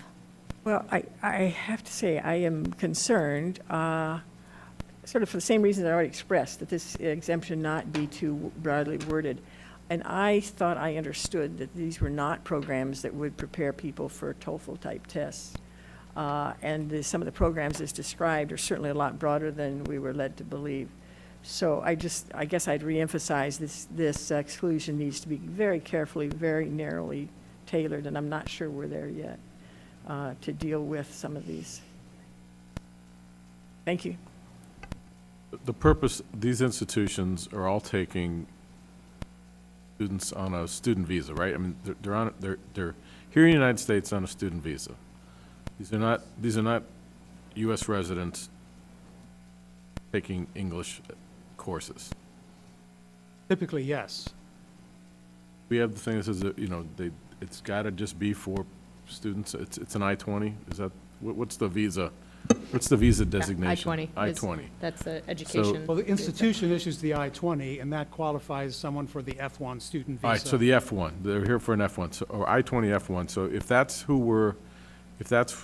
all the students are here on an F1 or an I-20, whatever it is, whether they compete or don't compete, because the next question is, they can go to Florida, they can go to Texas, they can go to Nevada, they can go to any other place in the country, and you're going to have the same similar issue. Well, institutions I think most of these institutions don't really compete on a statewide or countrywide basis. Our competition is, local institutions for any of ours and any of the others. And yes, it's true, students can and do attend a program in California, decide to move somewhere else, et cetera. Right, so because you do something else, you're going to be under the Bureau oversight, but I don't think the Bureau is interested in getting involved with I-20 students. Are they? Right, so is there a jurisdictional issue of who, because if you're not enrolling residents of California into the institutions, does that change the concept of the Bureau's role in protecting? Are you worried about consumers refund policy? I from mean, foreign I'm not, countries? remind me again why you're worried about the competitive nature. You've got a different set of rules that you've got to play under compared to these institutions? Right. With the proposed exemption here, our institution and others like ours, who happen to be combined, we offer both university degrees and English language programs. On the English language program side, we're subject to payment of fees to the Bureau, the oversight, site visits, reporting, and all of that kind of requirements, which we think are appropriate. But our competitor down the street, who is offering the same kind of English language programs to the same kind of students, does not have those same requirements. That goes to the competitive level playing field issue. And, the other issue that I raised as concern to ours is that student at an institution that's regulated by the Bureau has access to the Bureau to resolve issues. And I'm not sure, even with Joanne's comment a few minutes ago, if a student is from an institution not subject to the Bureau, what relief they might get if they applied to the Bureau for consumer protection sorts of issues. I don't know that the Bureau can, and I think Joanne said that you would refer them elsewhere to some appropriate agency, but they wouldn't remedy or relief from the Consumer Protection Agency of the state. Protections from the accrediting body are pretty strong by themselves as far as refunds and things like that. I mean, but if, again, you're bringing in students on a student visa, they're allowed to move around as it is. They bounce around to different institutions fairly regularly. You've got to market yours that, hey, if you come to my institution, you're protected by the state of California, however you want to do it. But I mean, I don't know how much you guys want to get involved with dealing with people on student visas for 12, I mean, they can be here anywhere up to 3 years, correct? Well, that's an asset rule, for example, is up to 3 years. I thought it was a CVIS. Is it a CVIS rule as No, well? no, CVIS will extend, the as length long of as the you're in a program. legitimate program, CVIS will extend your student visa accordingly. And, you can get a student visa, for example, for a 4-year bachelor's degree program or an even longer. Once they become a graduate- California resident or a U.S. resident, then it's a different story to me. Until then, it's, yeah, they want protections, but the accrediting bodies do provide a certain amount of protections. But Well, if I you could, guys are stretched thin as it is. If you want to get involved with this, Yeah, it's true, accrediting agencies do provide a certain degree of protection, but they are not subject to California government regulation. They're, third parties that operate as they choose to operate, and it's not comparable to regulation by the state. And this may be another issue to regulate, but the issue you've raised, a couple of you, is on the question of California residents. And this is a point we talked about briefly back in February as well. We've had conflicting perspectives from various people at the Bureau over time on who counts as a California resident, because if you're excluding anyone on a student visa as a resident, that would be clear. People can, on a student visa, be in California or whatever state for many years. Get a student visa to come to the U.S. for a bachelor's degree program, and that would be for 4 years.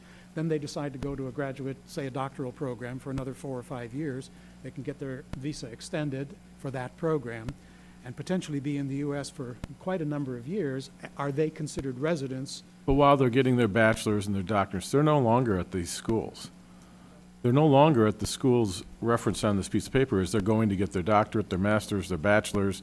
They've now enrolled at the University of wherever it is, most likely a public institution, that Or these in one of guys the have combined prepped them to institutions. get them into. Right, or in one of the combined institutions like ours that Okay. offers both. And just the only one that comes to mind off the top of my head in San Diego, where I'm from, San Diego State University, for example, has programs like this, English language programs, and obviously they also have all kinds of, degree in. Remind me again why you're not excluded from, why you wouldn't be on the exemption piece.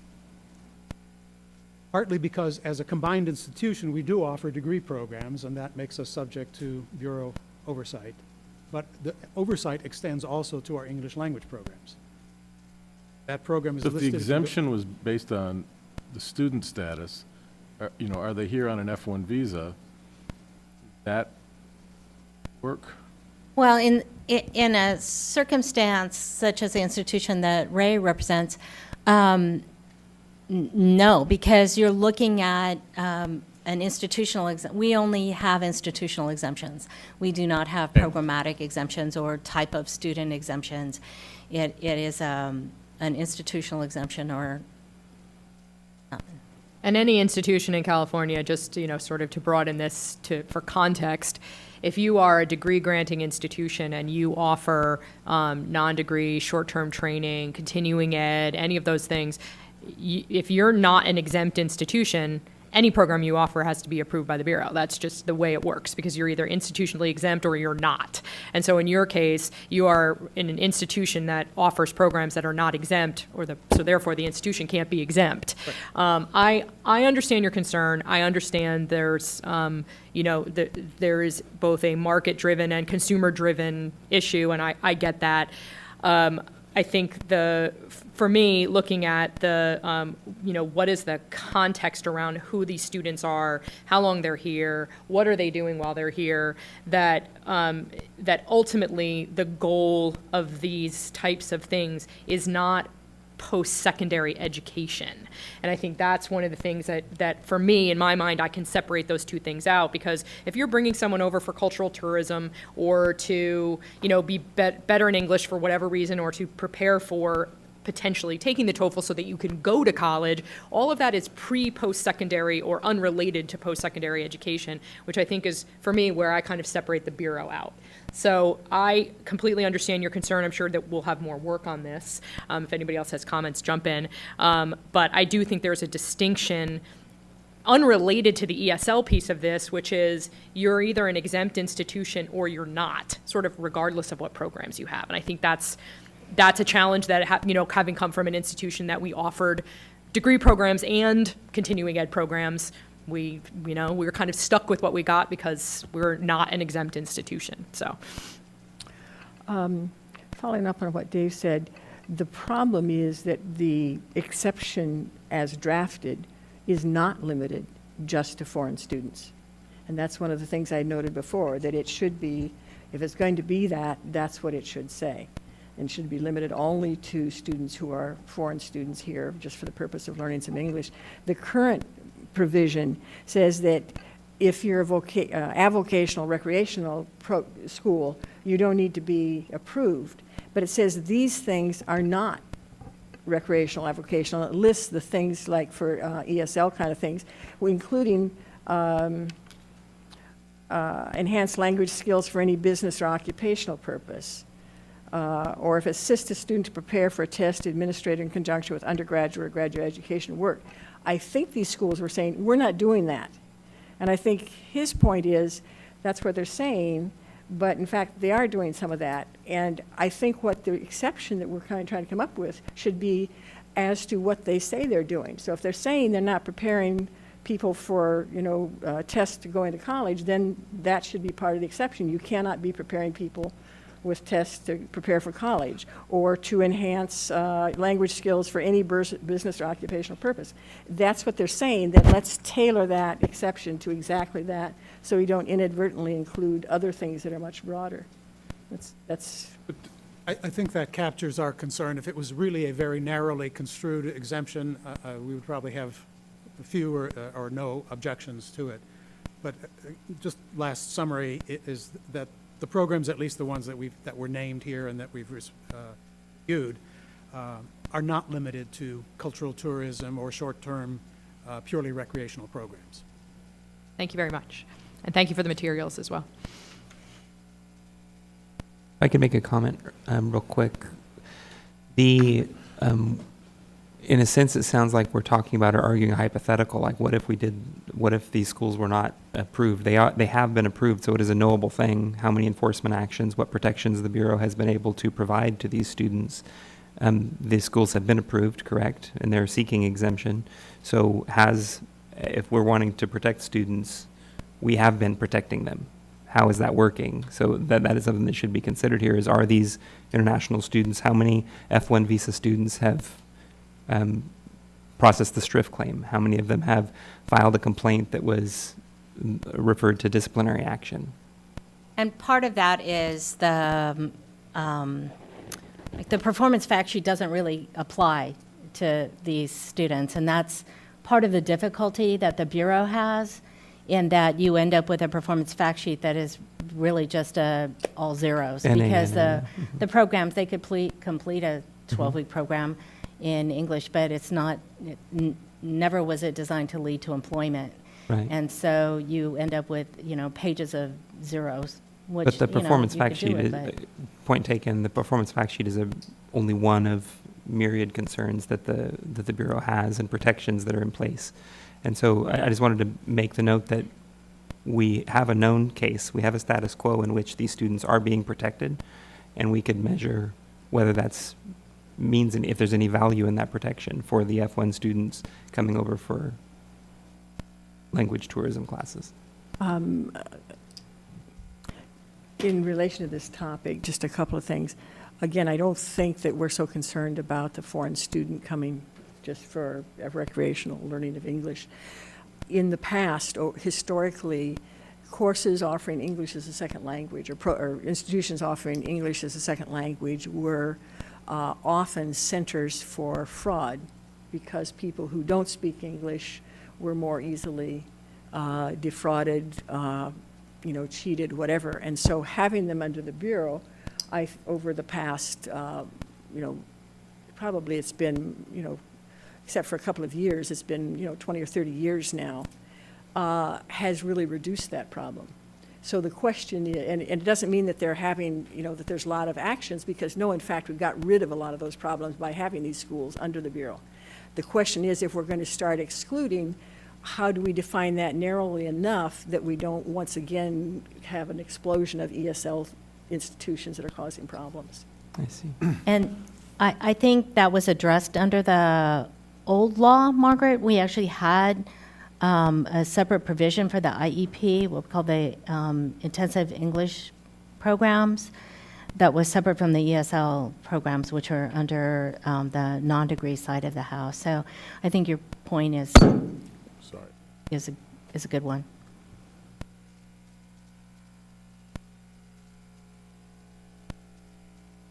Hello and welcome. Good afternoon. Pat Whalen, Ellison Wilson Advocacy here on behalf of the Coalition of Schools.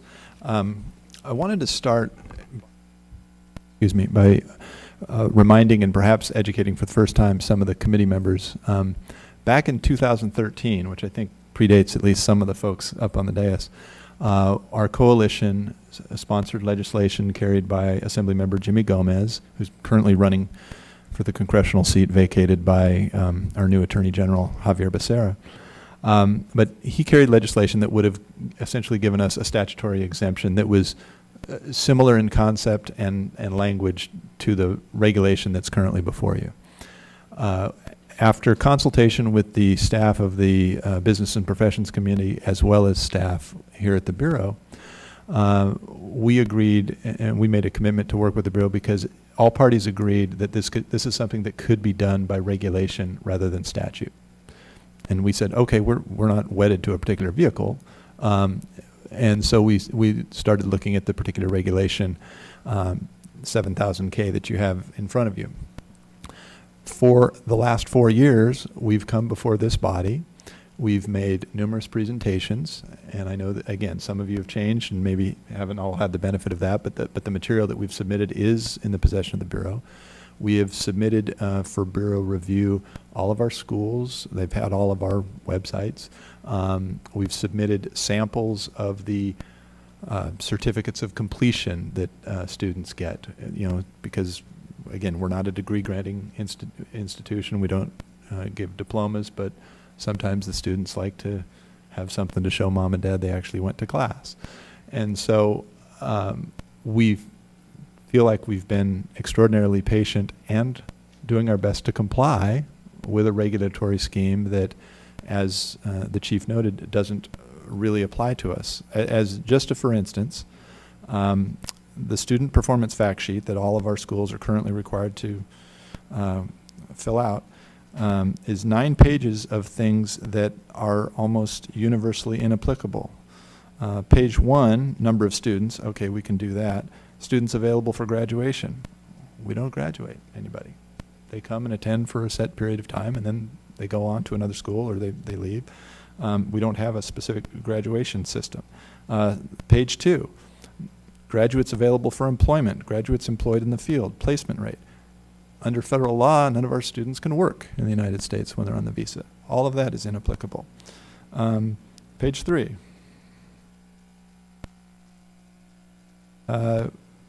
Graduates who are self-employed, graduates employed in the field, again, none of it applicable. Licensing exams. We don't have any licensing exam preparatory courses.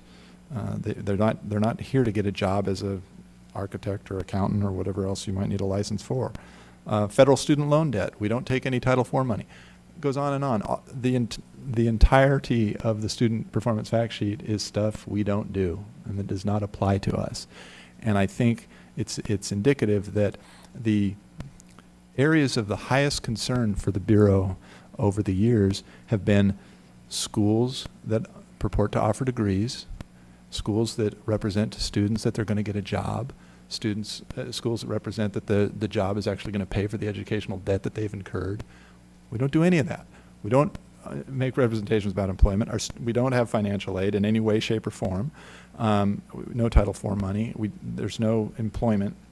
Now, the reality, one thing Mr. Tribus said, I agree with. The reality is, if you improve your English skills, you are necessarily more marketable in all number of fields or endeavors that you may pursue, whether in America or in your home country.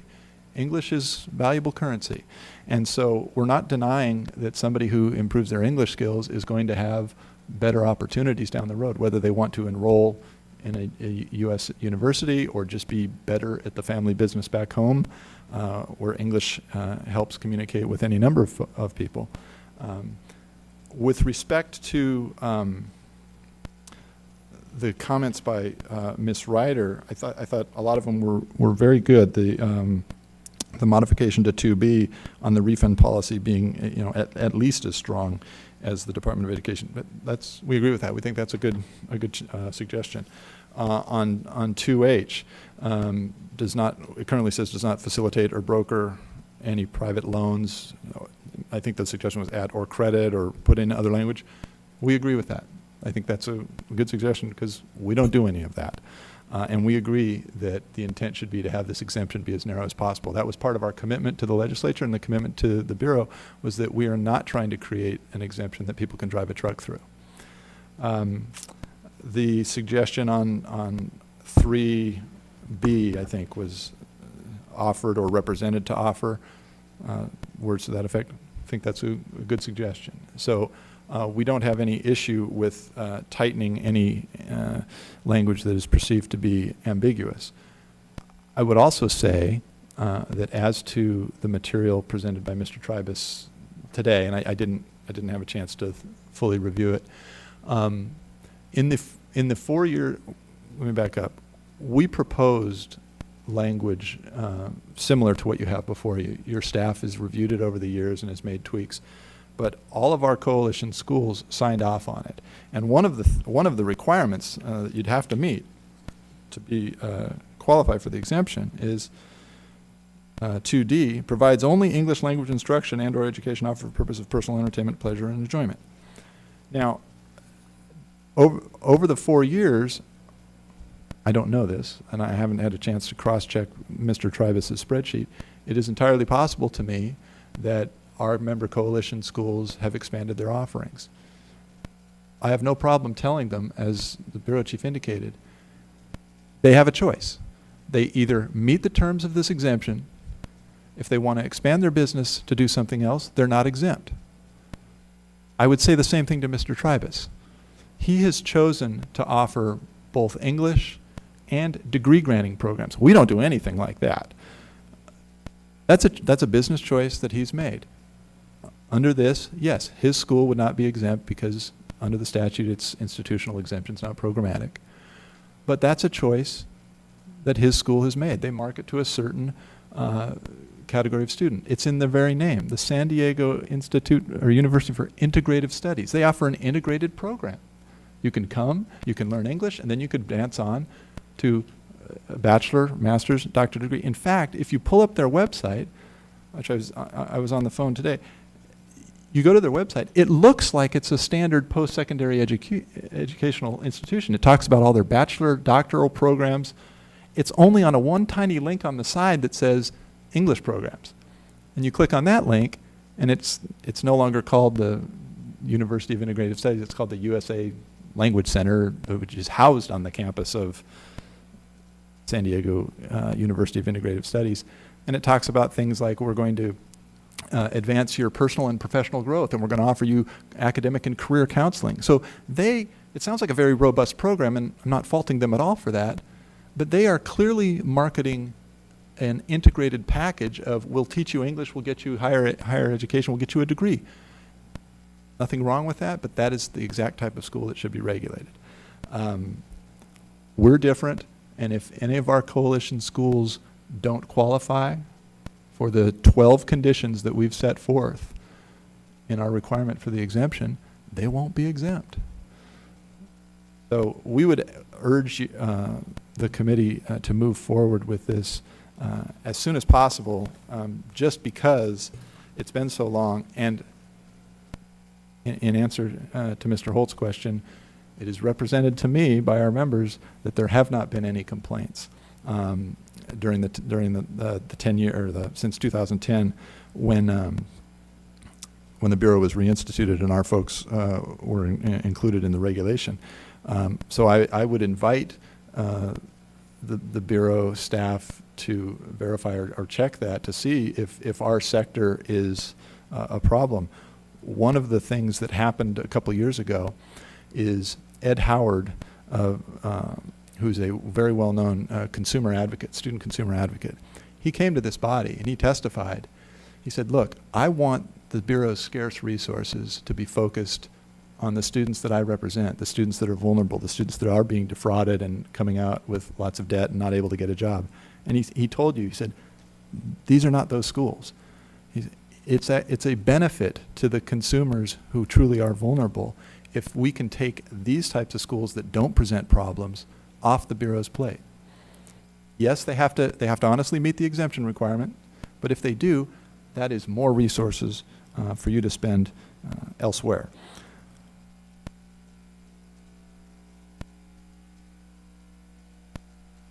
And I'm happy to answer any questions. Any questions? Point is on D, which you said you're good with. Beg your pardon? D, point D, provide only English language instruction or education offered for the purpose of personal entertainment, pleasure, or enjoyment. Right. You are at the subject of whoever is visiting you to determine whether or not that's personal entertainment, pleasure, or enjoyment.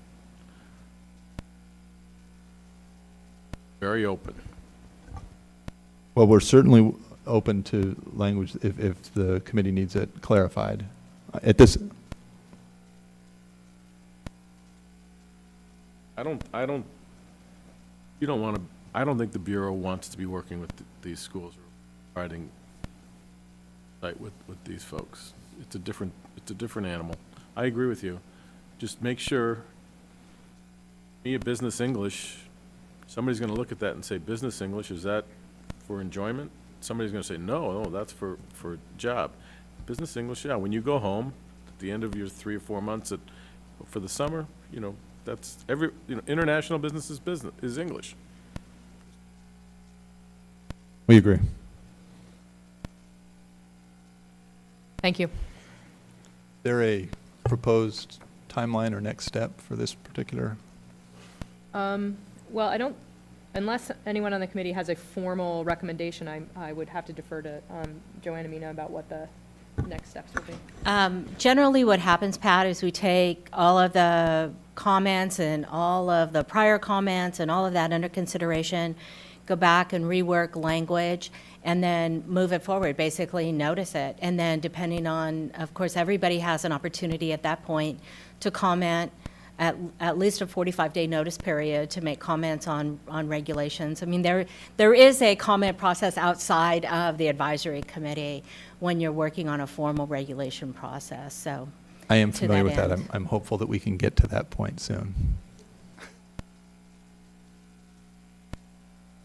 Okay, thanks, everyone.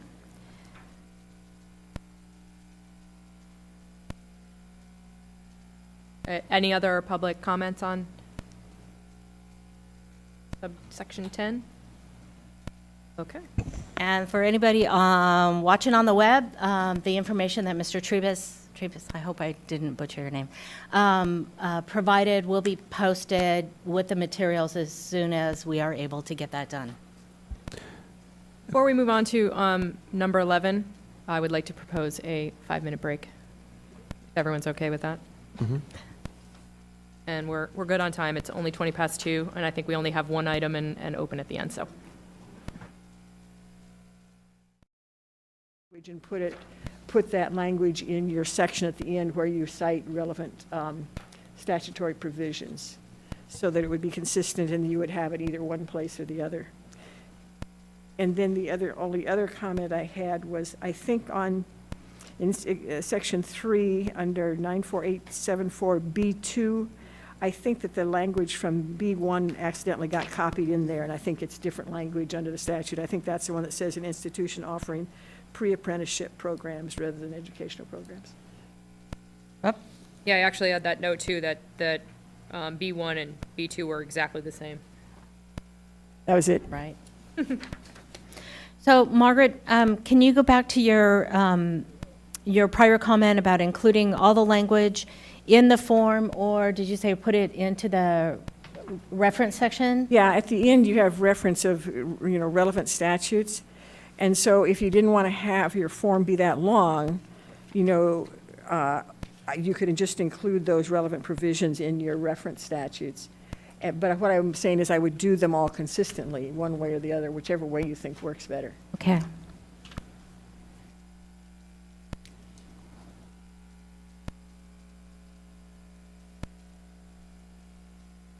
Anyone else have any comments about this section of verifying exemption? Okay.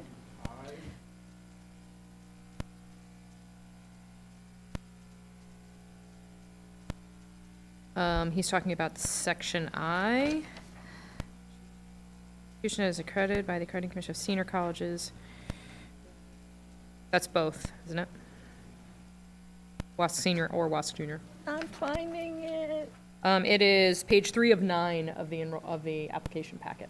Yeah, both commissions are listed separately. Oh. Yes, it's both. It's either or. So WASC Senior or WASC Junior.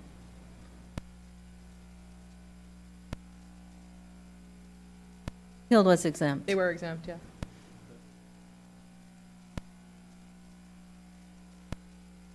Well, what has sort of morphed from this exemption, I think, is that there are very, very few institutions that use this exemption, because if they don't have state authorization through some other means, then they're not state authorized under the Department of Ed's rules. So the WASC exemption it's there, but I don't know that anyone's actually able to use it anymore. It works well for Stanford, Pepperdine, Mary. Yes, for the schools that are contracting with the Bureau for complaint process purposes. The independent institutions. Okay, anything else on number 11? Anyone from the public like to comment on the verification of exemption application or draft regulatory language? Mr. Johnson approacheth. For clarification's sake, because we get a lot of questions from schools that are exempt that are asking us why they should fill out an exemption. And I'm curious as to what the Bureau tells people when they ask that question. The question of whether they... Oh, they're clearly exempt. Say they offer programs under $1,000. Why should they request the exemption, essentially? Yeah. And they don't have to. It's not a mandate. Right. I'm saying, is there some, in order to message consistently, what would the Bureau tell them? Yeah, it could be that somebody else needs to see that if they're getting grants from some organization, or they want to make sure that that they're in good standing with the state or whatever that might be. So it's hard for us to know what all of the reasons are for generally, it would be an that. external third party that would say, you need to prove to us that you're exempt from California's laws before we do business with you? Yes. Okay. Because if we ever run into that where we're contacting an institution because we think maybe there's a violation, they're operating without approval, we don't even require it then. You know, basically they can just provide their documentation as to how they're exempt, and we'll just move forward and note that in our complaint, close it, and move on. Thank you. You're welcome. Anyone else have any comments regarding this section of the regulations? Agenda item 11? No? Hearing none, and I don't see any formal recommendations required in this section, so move on to agenda item number 12, future agenda items. This is the opportunity for the members of the committee to make recommendations on future agenda items. I have a couple of things I want to say first. One is we may need to change the November date, right, Richie? We forgot to put that on here, so. It worked out, the date, the date It's for going to be this is okay? good. Yes. Okay. Because we had a conflict with a different conference or something, and we thought we were going to lose staff. CEO conference. Oh, okay. Easy for you to say. Yes. And to that end, I want to put the advisory committee on notice that we may be requesting attendance at a special non-quarterly kind of advisory committee meeting, because this verification of exempt status application is the first of all of our applications that we're going to be reworking. And as we go through and rework the applications, some of them, as you might imagine, are application for approval to operate a non-exempt institution is going to be a huge undertaking, mostly because the application, as you may or may not be aware, needs to mirror the minimum operating standards. So as we're going through working on the applications, we're also going through working on the minimum operating standards.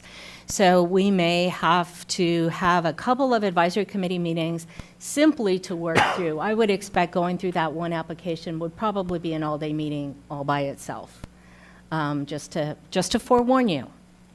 Okay, so, and it may not be an issue at all, but I would expect and I would hope that there would be some conversation, especially on the minimum operating standard pieces. So that's all I had. We'll give you, plenty of notice, and Richie would reach out and we get it noticed in advance and all of those kinds of things, but Yeah, the don't sooner be- you can notify us, the better, because especially as we go into the fall, then there start to be, Right. travel plans and things like that. Especially around the holidays. Got it. We'll do our best. I just kind of want to put it on the record.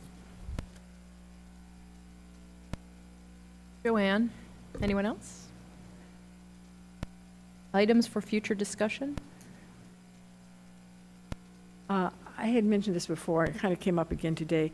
At some point, I would really like us to be able to have a discussion about, almost like a brainstorming, I suppose, as to what it is that we can do, or the Bureau can do, so that the Bureau is figuring out the schools that are going to get into trouble much earlier, and not have us wind up with, the AGs, the Department of Education, CFPB, somebody else is dealing with a school that's a big problem, and by the time they're dealing with it, it is usually a huge problem.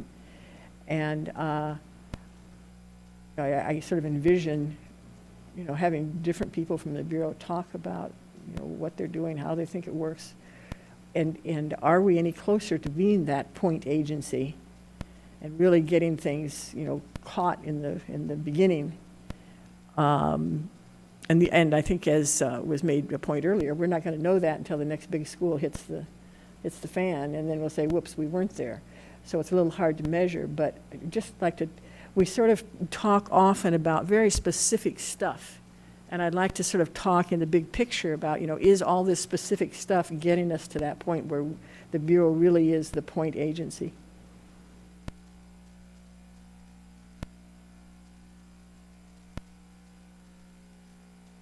Anyone? Would anyone from the public like to request items for future Bureau Advisory Committee discussion? Hearing none. Anything else on this item before we move forward? No? Okay. Well, that brings us to item 13, everyone's favorite item, adjournment. Wait a minute. I didn't Wait, know we were David gonna doesn't want to go adjourn. home. Joanne, I believe this is your last meeting. And you have served this sector and the students of this state in such an outstanding fashion over the last, how many, we're pushing 20 years, right? And I think all of us would just like to thank you for all the hard work you've done, the leadership you've provided over this time period. And The voice of reason. we're really gonna miss you, and I'm sure they're gonna name a building after you. But until The they Wenzel do, Wing. just, I don't know. We make a motion that says thank you very much, or We put on. Thank you for your tireless service. Thank you, David and everyone. I do plan to retire the end of July. So indeed, this is probably my last advisory committee meeting unless I'm sitting out there, so beware, all of you. I just live up the street, so, there's that. that would be so sad. Hey, I'm bored, I got nothing to do. I'm gonna go stir stuff down at the advisory committee meeting, so, thank you very much. It has been, a pleasure to serve. I'm sure everything will continue making strides and just getting better. And that's all we can hope for, is to just continue to make it better. As difficult as change and rearrange is, that's really the business that we're in. I mean, education is exactly that. And this Bureau, as well as the advisory committee, just needs to stay on top of it. You know, each and every comment, seemingly difficult situation or otherwise, I feel like the perils of Pauline sometime, you know, that's every time I get tied to the railroad tracks, I just feel like we learn something from it, and we just get better. So I thank you all for the opportunity to serve, and it truly has been a gift, so thank you very much. Thank you, David, for putting Joanne in this awkward position My for one pleasure. last time. My pleasure. Unannounced visit, Will. Yeah, as soon as she gets back to the office, she's going to release the hounds, and they're all heading to Asher College.